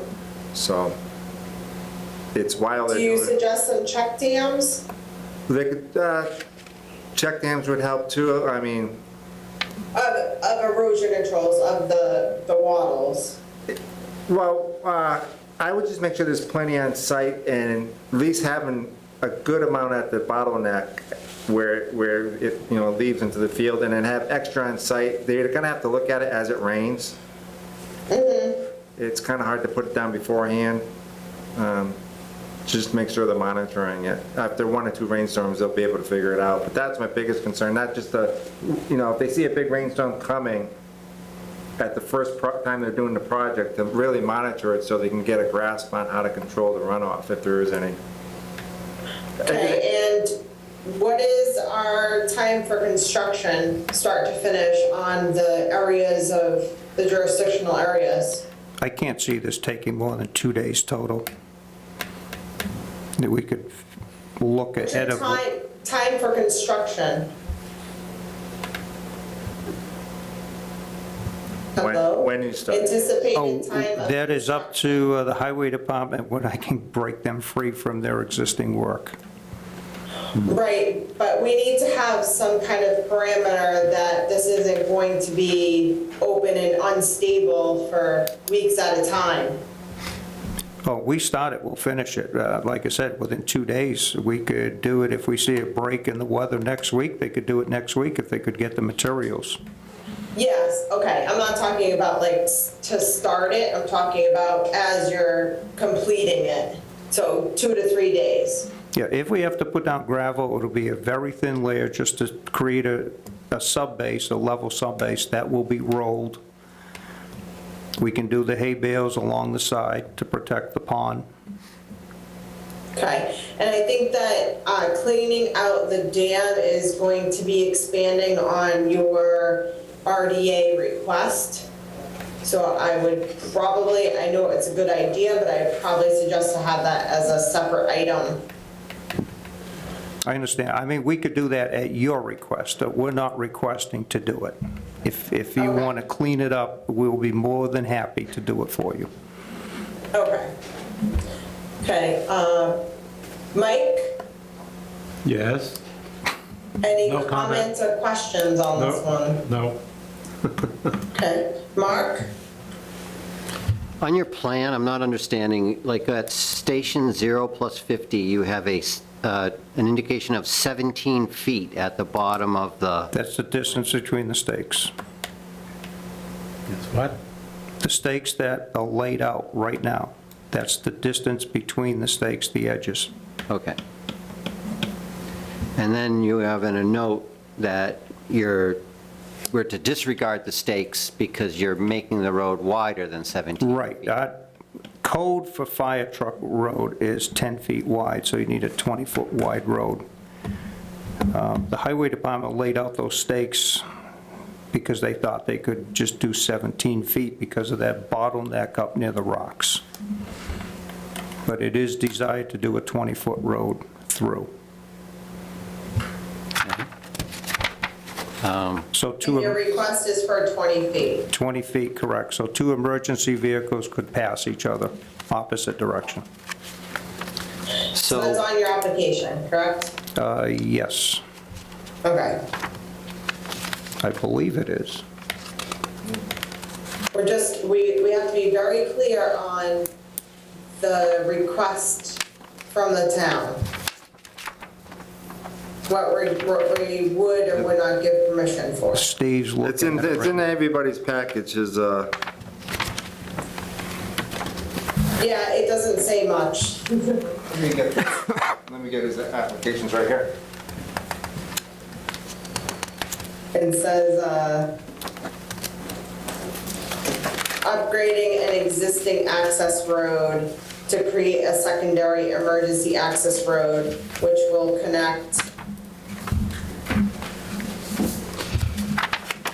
Is there anything about, To the back of the Douglas High School. Work within the buffer zone includes the placement and grading of a suitable material to create a stable surface. Erosion control measures will be utilized along the edges of the upgraded access road within the buffer zone.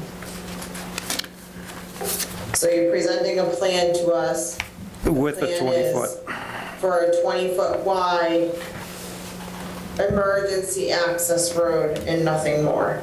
Correct. Okay. Katie Grace? So I heard that you were looking, you're planning to replace the culvert, or at least fix the culvert that's there, that I can see it's shown between those two trees that I saw on the sidewalk. Is there any plans to do any work on the spillway? No work on the spillway, and from what I understand, no work will be done on the dam unless you want us to. We're not proposing to, I'm just making that offer. Okay. We But can you leave. are proposing to repair the culvert? no, No, just at the culvert, the beginning of the pipe is about 4 feet away from the dam. They had stones, flat stones, vertical and horizontal, to cover that opening. Okay. It's those stones that are caved in, and I think they're dangerous. At the entrance to the culvert? Yes. Okay, yeah, no, I recall what I recall. Okay, so those, you want to move those stones because of the danger? We can repair it and put it back in its original condition. So we're expanding on the scope of the RDA request, so I just want to keep to what the request is. So are you unable to improve, expand the emergency access without repairing that? Well, if the repair complicates things, we'd like to keep it simple. We'll just stick with the road. Because the repair is off-road, out of our limits. Right, we don't want to expand the scope of our activity.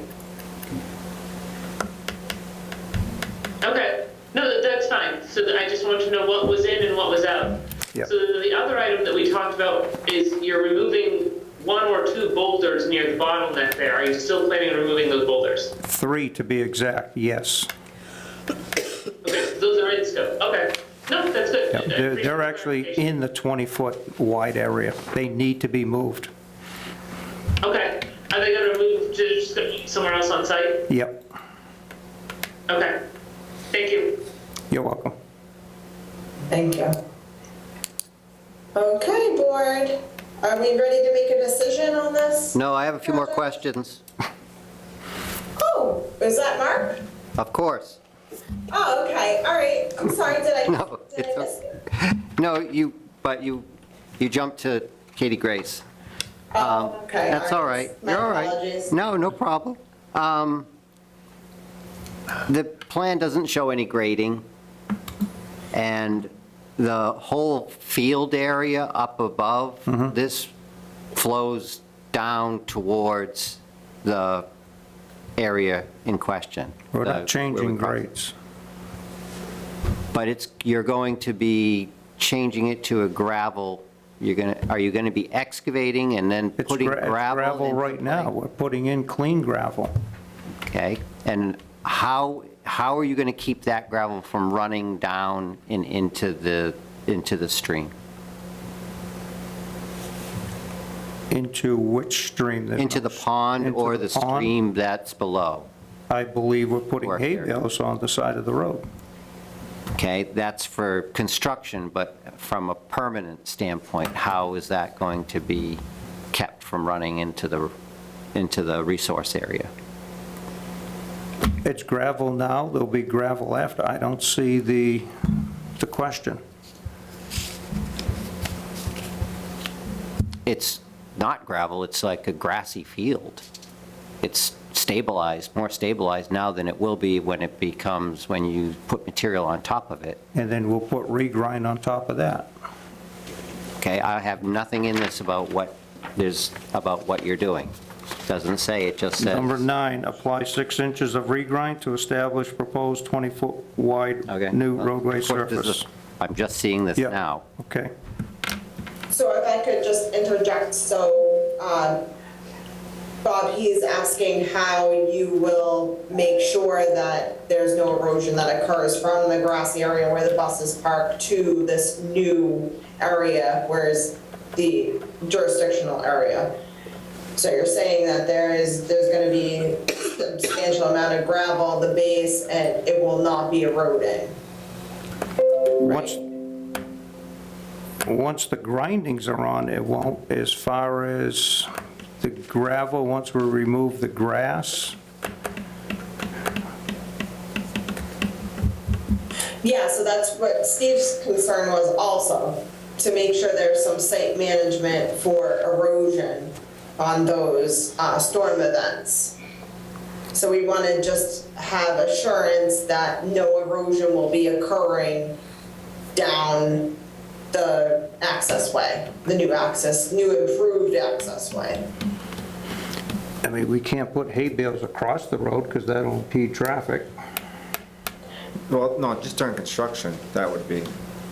But after construction, once you have the gravel base down, and when you get out of the jurisdiction of the commission, and you start going back up, is that what you're asking me? You go up the hill, if it's not all gravel, is that gonna be? Yeah. That's probably, well, initially gravel. And then you're gonna, so if that just stays gravel, they're wondering if that, when it rains, that's all gonna funnel down. All that new gravel you place on the access road from outside the jurisdiction up to the school. It will run. It will run, it'll travel down along the road and out to Davis Street if it's not stabilized.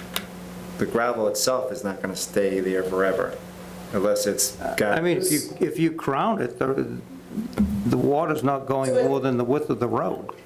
But you're gonna put I think designing, it will be designed in such a way that there will not be any erosion. That's what we Right. plan on doing. I mean, because remember, you said you're going through this area where the tire on either side. So if you're crowning it, you're just pushing water into a bank, it's just going to continue to run down, and it's going to gully along those edges. And then where's it going to go from there? It's going to go either into the pond, or it's going to go into the stream. Or Davis Street. Or Davis Street, or continue down and go to Davis Street. So I think we got to be I mean, the goal is careful just about to shape it, scrape it, and put on regrind, and the regrind will be higher than the surrounding surface.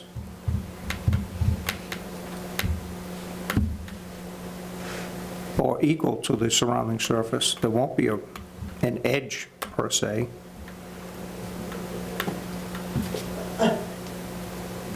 So the You said- request is I wish the highway department was determination of here. applicability. If this is going to be substantial enough to require a notice of intent filing. So this portion of the roadway, we need to determine that. So that's what the board needs to think about.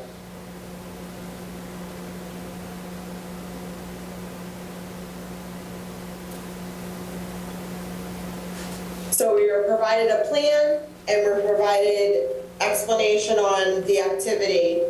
So the board needs to decide, is this a negative or a positive determination? So I think that if we stipulate that no erosion shall occur and that Steve is notified, I mean, it is our town land, so I would think that there would be extreme diligence on making sure that there's no erosion occurring in this area into the public way. I think that we have all the information that we need to grant this negative. And I would just say, stay in communication with the board, with Steve, and set up extra erosion control measures and condition this to allow them to improve this small portion.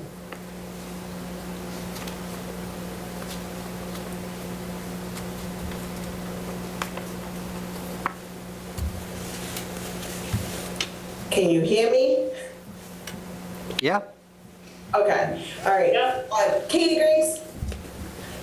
You were out there? Yeah, it sounds reasonable, but now I'm just concerned about if there's any fill involved. Not within, just within the buffer. Not within resource areas. They're not filling within the resource, they're only filling within the Within the existing disturbed area, no tree clearing, and then stockpiling of erosion controls on site for any storm events. And it's supposed to be 2 to 3 days to stabilize the area. And I would probably suggest to leave up the erosion controls to make sure all the plan is as it is.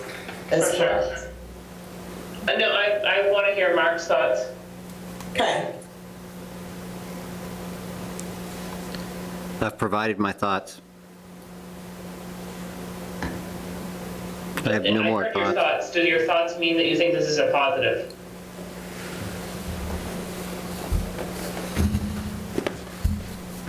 No. Okay, so you think we can condition this as a negative? Yes. Okay. I could agree with that. Okay, thank you. So as far as conditions, let's discuss those to make sure that we have all the assurances to prevent any erosion from occurring. So stockpiling of erosion controls on site, monitoring. Just stockpiling, no installation of erosion controls? Oh, yeah, yes. Extra. What's that? In addition to. Because the RDA says,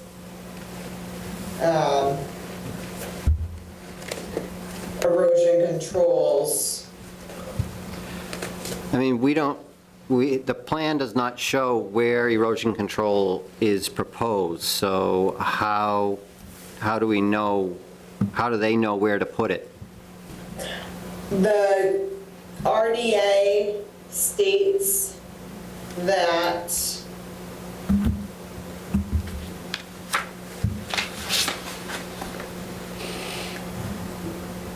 let's see, in the description, Or do we condition? erosion control measures will be utilized along the edges of the upgraded access road within the buffer zone.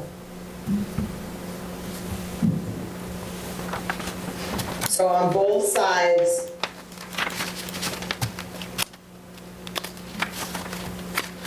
All right, and that would serve as limit of disturbance.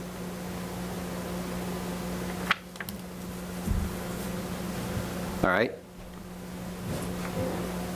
In addition to the proposed erosion controls, which will be inspected by our wonderful agent, Steve Ziss, before any construction commences, additional stockpiling of the erosion controls. Any stockpiling of materials is to be outside the 100-foot buffer. And storm events will be monitored. Construction is to be completed within 5 days of commencement. And what else?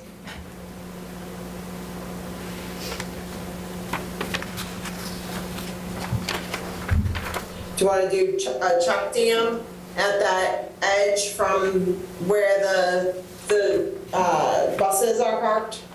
I would do, years ago, they did multiple check dams going along that access road when there was issues, so I would do it along, Yeah, so, I would do it along the entrance to Davis Street and at the bottleneck, and then maybe a couple in between.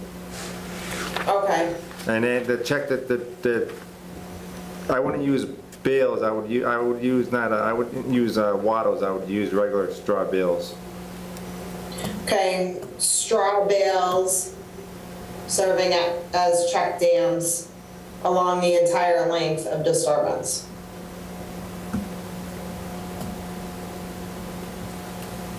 Check dams are perpendicular to the road, right? Yes. This way. Just put that some every 20, 30 feet to block the velocity. You really want to slow the velocity if you can. It's hard, but. I mean, I think we have to have permanent, not check dams, but I mean, that road has to be graded in a way that the water doesn't channelize and flow down and go all the way down the road. And so I think you have to look at that. So we could do portions of the access road outside of the jurisdiction should be designed in such a way to prevent erosion towards the resource areas. Correct. I think the horror So whatever the pictures, pleasure is, if there's an issue, there's gonna be an issue. Yep. through the chair, I think the horror pictures we all witnessed years ago was because those fields had no grass on them, the buses were parking on them, it was just a couple of acres of exposed gravel on a hill, that water channeled down that road. Okay, we're just trying to improve, so these are all of our conditions to this vote.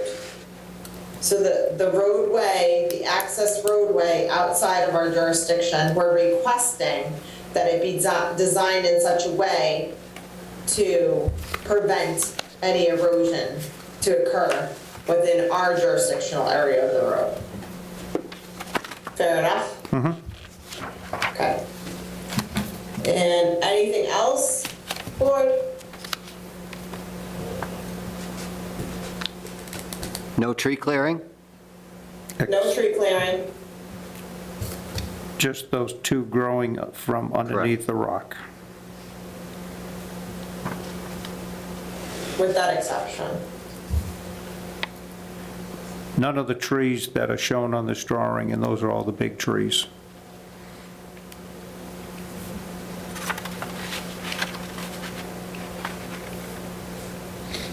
Okay, I'll entertain a motion with those conditions for negative.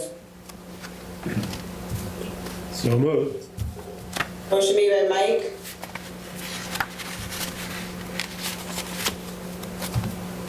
Second. Seconded by Mark. All those in favor? Mike Greco, aye. Mark Mongemai. Katie DeDebley, aye.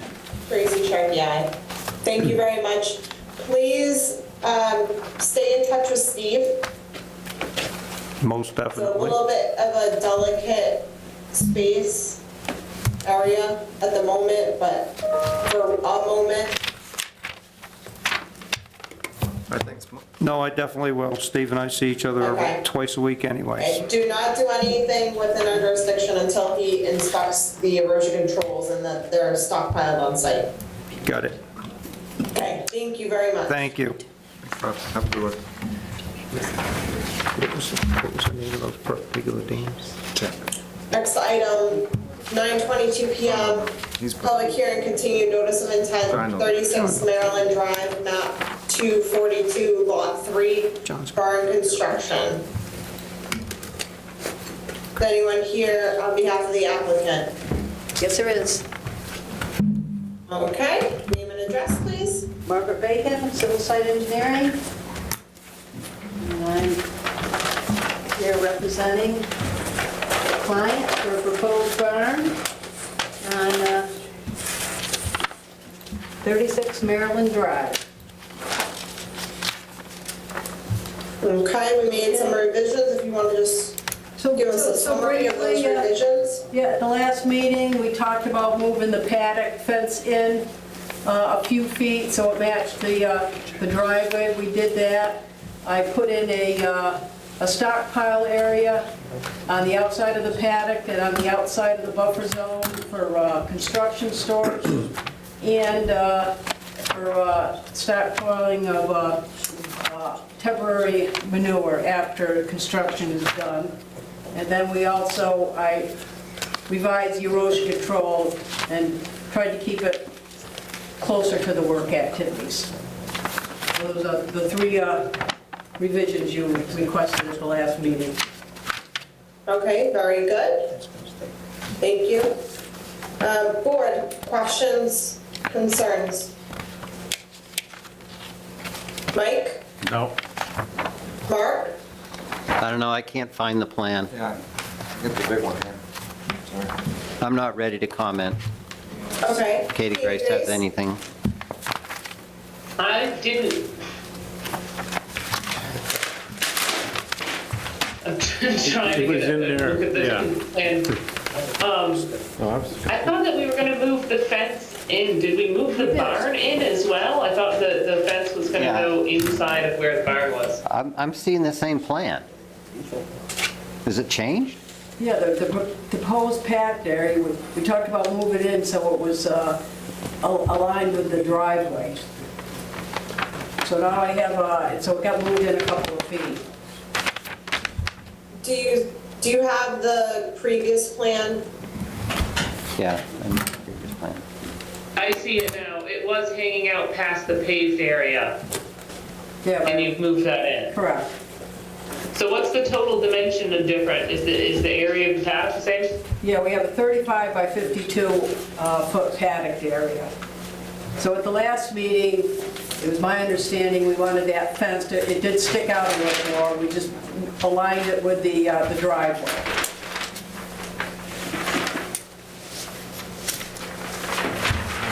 Okay, no, that was my expectation. I thought you would take the liberty of moving it in a little bit, but that's fine. And there's saving all those trees also, those 12-inch, 18-inch, 24-inch tree. That's also another consideration. Yeah, thank you, Tracy.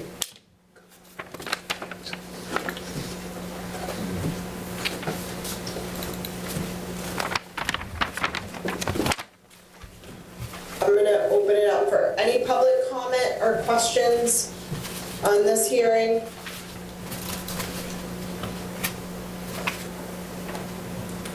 Not seeing any. Mark, are you? I'm still going through my stuff.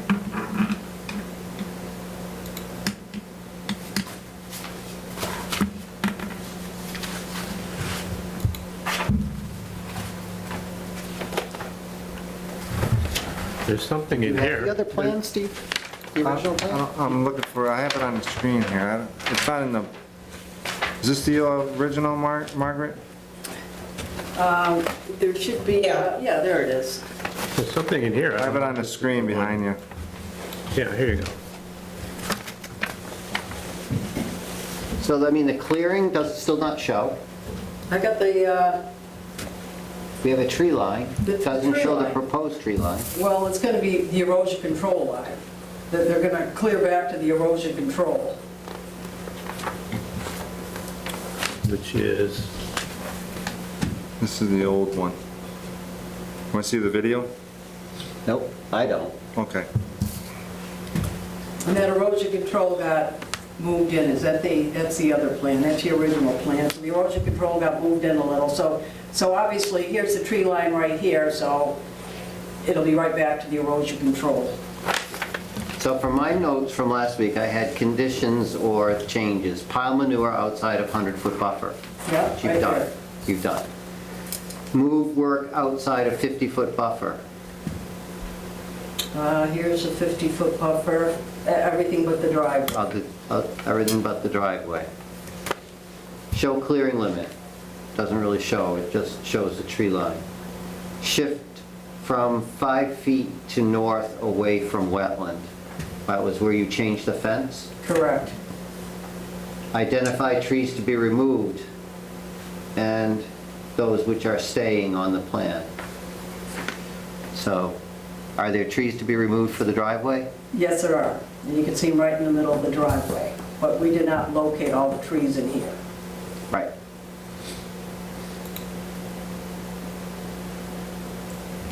So I'm assuming that where the manure pile is, or do I have to assume that that's being cleared? Or how do I know if that's being cleared? That's outside the 100. Thank you. Well, You're right, it's outside the 100, so I can't, I don't have any say in the matter. No, you do have some say, but, and then the proposed paddock got a little narrower, so it did move to meet the edge of the driveway, so that looks about 5 feet. So it's that 35-foot width.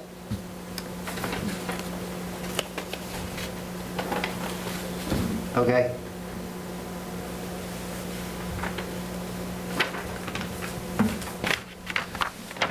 I'm good. Okay. Steve, anything else? No. I don't know if I asked you. Okay. Thank you for the revisions. I'll make a Anyone motion. in the audience have, I already asked the audience, so I'm not seeing anybody additional. Anybody in the room?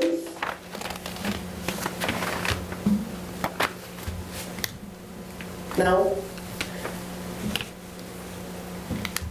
Okay, I will entertain a motion to close the public hearing. I move we close the public hearing. Motion made by Mark, Second. second by Mike. All those in favor? Mark Mungem, aye. Mike Greco, aye. KG Dudley, aye. Tracy Sharkey, aye. And do we have any special conditions for the order? I don't think so. I mean, Just because the manure pile shows on the plan, do we need to condition that it be stockpiled well, you could- outside the 100-foot you buffer? could do that. Yeah. Yes. Just so that it's in writing. Right.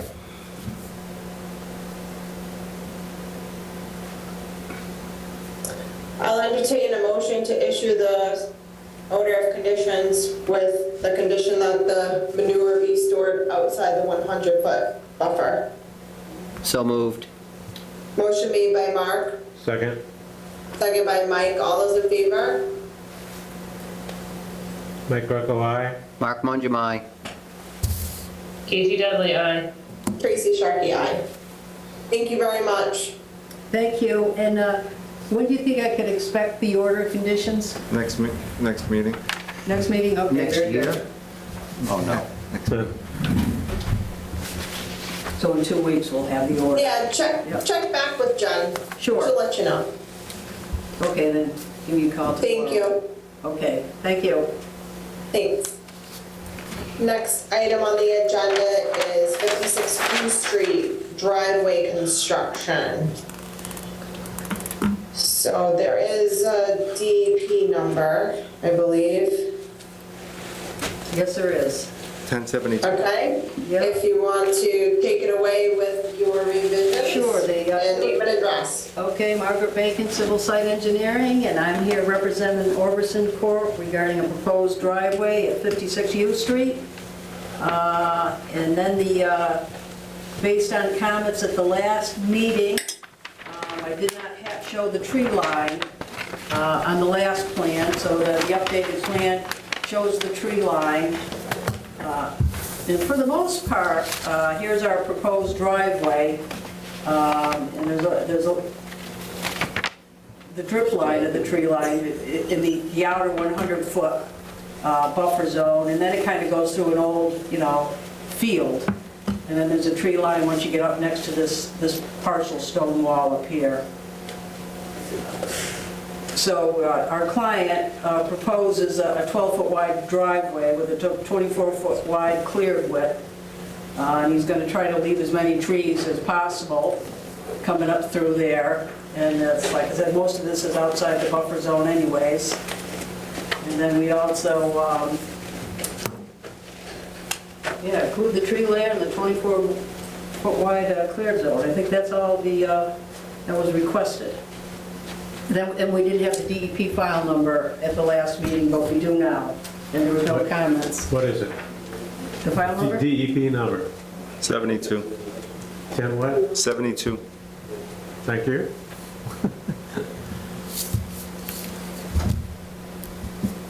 Okay, thank you very much. Steve, anything? Nope. Mike, anything? No, I'm okay. Mark?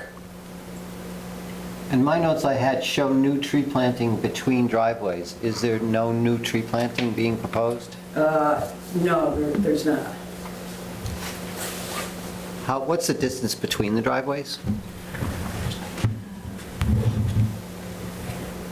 About 15 feet. Sure, this is, oh, that's a 30 scale. Hold on. 20 feet.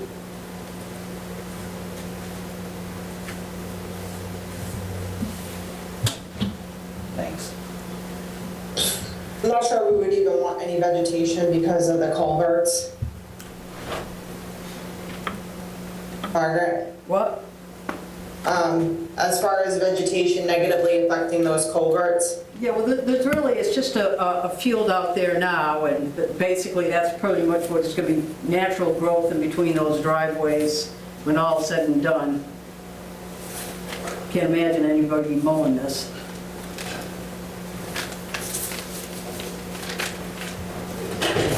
I mean, would the applicant or the owner object to having it return to its natural state in that area? In this area right here? Yeah, the jurisdictional area, just have it regenerate to its natural native vegetation. I would assume that's what's going to happen. Yeah, because there really isn't enough area really to mow, you know, so. Right, so if we condition that it should return to its original state, that would be okay, right? Good with that? Sure. Yeah, we're good with that. Okay. Katie, Grace?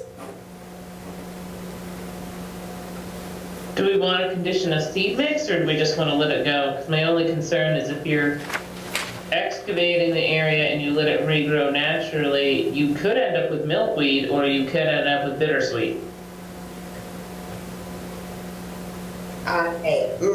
My opinion would be just allow it to grow back Okay. natively. I think it's a small area, Okay. 20 feet by, what would you say, Margaret? In between, it's 20 feet between the, Yeah, and then the length I would say within, 200 feet. I mean, if you want to go right to the edge of the buffer zone, you know, so everything within the buffer zone, leave in its natural state. So that would be that field, that open meadow right now, field, and I kind of agree to, instead of trying to plant anything, usually the natural stuff is going to want to come back on its own, as long as we don't introduce anything. Okay. No, as long as the environment that's there is good. I just, without seeing the field, I'm not suggesting that I need to. You know, my only concern is that if it was all grown up with bittersweet, I'd hate it to grow back in with bittersweet or multiflora rose or something of that nature. Oh, you're right, and I don't remember seeing any of that out there. Okay. Sounds good.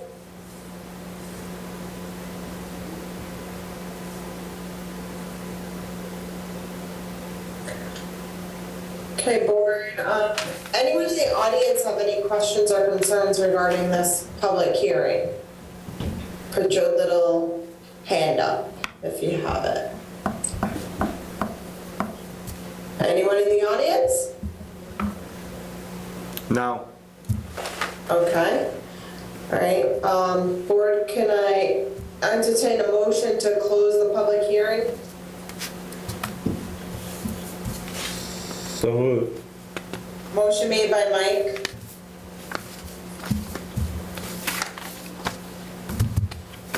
Second. Second by Mark. All those in favor? Mike Greco, aye. Mark Mangum, aye. Katie Dudley, aye. Tracy Sharkey, aye.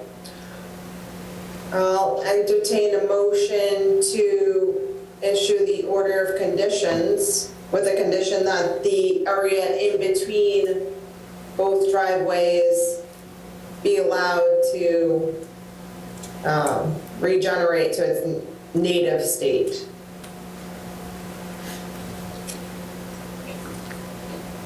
So moved. Motion made by Mark, Second. second by Mike. All those in favor? Mike Greco, aye. Mark Mangum, aye. Katie Dudley, aye. Tracy Sharkey, aye. Thank you very much. Okay, thank you, Bart. Next item, 939, public meeting continued request for determination of applicability, 45 Martin Road, Southwood Brook, intermittent stream determination, map 169, lot 23. Anyone here on behalf of this? They requested a continuance. I'll entertain a motion to continue this to April 10th, 2023 at 7 p.m. So moved. Motion made by Mike, Second. second by Mark. All those in favor? Mike Greco, aye. Mark Mangum, aye. Katie Dudley, aye. Tracy Sharkey, aye. Thank you. Next item, public hearing continued, notice of intent, 61 U Street, relocating driveway. Time is 9:40 p.m. This is Joyce Hastings from GLM Engineering, representing Kango Berdozen. Could I share my screen? Yes. Cable, please allow her to share. Thank you.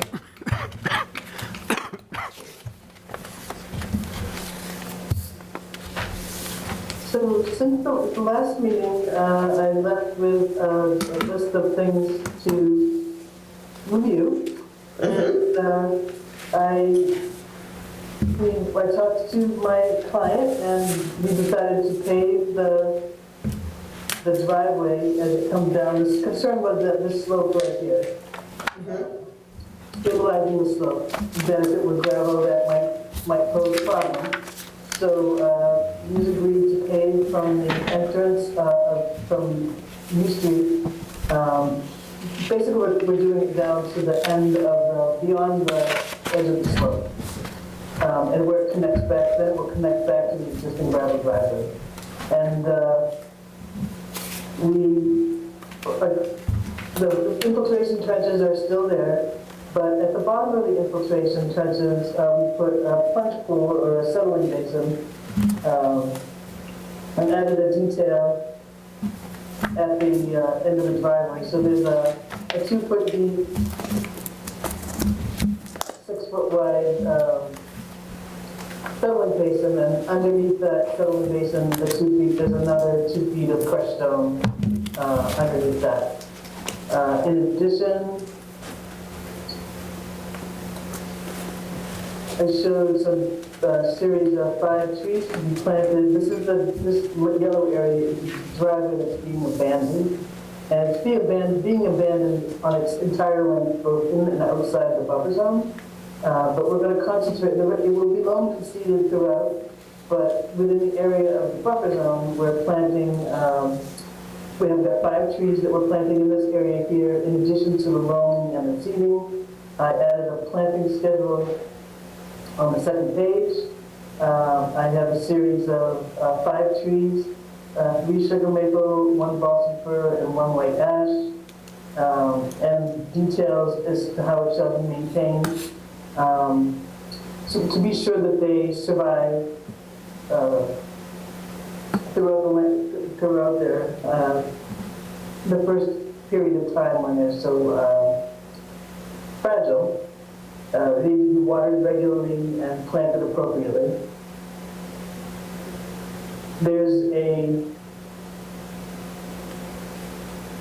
I put a detail for the driveway. One of the things that was mentioned, we wanted to be sure that the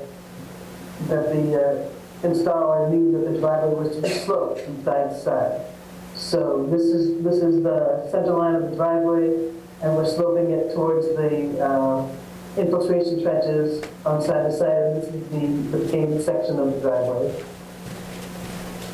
The limit of erosion control, which is the limit of work, has also been labeled limit of work along both sides. And then, as I pointed out in the last one, there is a designated stockpile area. We have an additional erosion control barrier around it. With the detail of the erosion control, that's on the second page, we note that extra silt fence and mulch socks will be stored on site under cover. And I think that covers all the changes that I made in response to the comments from the last meeting. Thank you very much. Excellent. Steve, comments? None at this time, no. Okay. Mike? No. Mark? I think this is excellent. Took control or made the changes that we asked for. I will make one comment. I would like to see you substitute for the white ash, maybe a hickory, because the white ash they're not living anymore. They're in decline, and the emerald ash borer is killing all of them, so I'd rather see a different tree. That's a good point. If we can substitute hickory's fine. Thank you. Nice. Katie Grace? No comments, thank you. Okay. Anyone in the audience have any comments or questions regarding this hearing? Seeing none, I'll entertain a motion to close the public hearing. So moved. Second. Motion made by Mark, Second. second by Mike. All those in favor?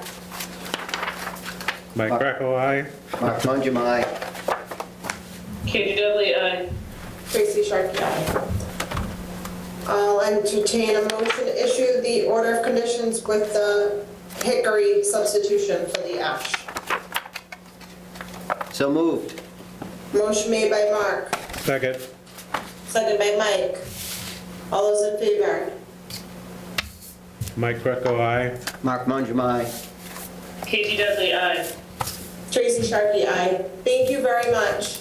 Thank you. Good night. Very nice Thank plan. you. Good luck. Paul, are you on the line for some reason? Who? Paul? Yeah. Paul Couette. Yeah, I'm just here, there's a question outstanding for our attorney that was sent to Steve. I didn't know if you guys were going to discuss. Steve had a question to your counsel. Oh, okay. All right. For natural heritage and the documentation that was listed in your order of conditions.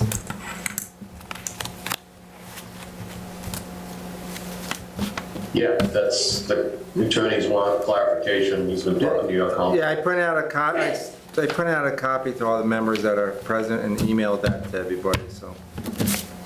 And yeah, my position is that we already discussed that, maybe, was it 2 meetings ago, Steve? I think it was 2 meetings ago, we sent that to our town council, the copy. Yeah, briefly at the beginning of the meeting. That me speaking for myself, I would consider a clerical error on, the miss of the last document.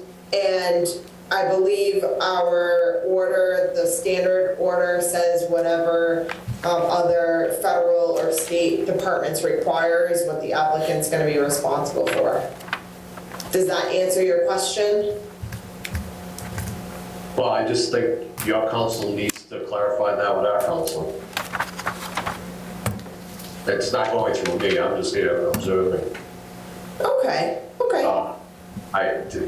There's still no answer from, that's going through your counsel to Brian. Okay, all right, so Steve, if we can convey I think it was 2 meetings ago, convey the board's position on the clerical error of the document list and that there's a catch-all in our standard boilerplate order of conditions that requires the applicant to meet any other requirements from other boards or departments, state or federal, I think that's what it reads, that if we can just convey that that's what it says in our order that we issued. Right, so you're saying that all the document lists that were listed in the special order was just a list, it was the document list, and then I incorporated into the order because you're saying by nature that the order is, they have to meet all other standards? Correct. And I think it's just simply an appendix for information, but the body of the order gives the rights to anyone that, any other MIPA, DEP, Natural Heritage, anyone else that wants or has regulation over a project. I think that they would be in conjunction with our issued order. Yeah, I mean, We don't eliminate anybody from regulating if it's applicable to their regulations of each department. We're not, that's their thing. We're only doing our stuff. We're doing the Wetlands Protection Act and we're doing our Douglas Wetland Bylaw.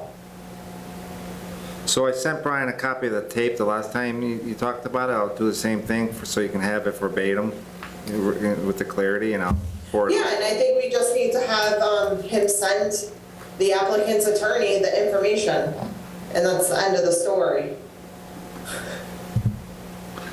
Yep, that's been expressed once before. Okay, okay. All right, so Paul, we'll make sure that our attorney sends your attorney a correspondence with the boards. I believe we had a vote on this also. I think I called for a vote on the position of the board. Yeah, they have the information, and I know I think he was in contact with the attorney for Whitens Reservoir. I assumed he was by this time, but we'll follow up again. Okay, okay. Thank you, Paul. All right, thank you. Just so it, just make it clear so that the attorneys can hammer this out and know exactly where we're going with this, okay? Yes, Well, I agree. I mean, Paul, we'll follow up with. We're gonna follow up. We'll make sure that there's a correspondence sent. Okay, thank you. Okay, thank you. Anything else, Steve? I have a bunch of things. I'll have Mike and Mark sign. One of them is actually the access road, but I'll make sure I'll add those conditions, some billing, some stuff that you approved last meeting. And if Katie, Grace, and Tracy, if you can come in and sign, and come into the office, Jen will have them on her desk sometime in the next couple of weeks. The next meeting's in 3 weeks, so sometime in the next couple of weeks would be great. Okay. Somebody should remind me on Friday. About what's that? Somebody should remind, like, if Jen called me on Friday, I would remember to come in. Okay, I'll make sure. Yeah. Thank you. Okay, thank you so much. I'll entertain a motion to adjourn. So moved. Motion made by Katie Grace, Second. second by Mark. All those in favor? Ed Kirkle, aye. Mark Mangum, aye. Katie Dudley, aye. Tracy Sharkey, aye. Thank you, Cable. Thank you, board. I have more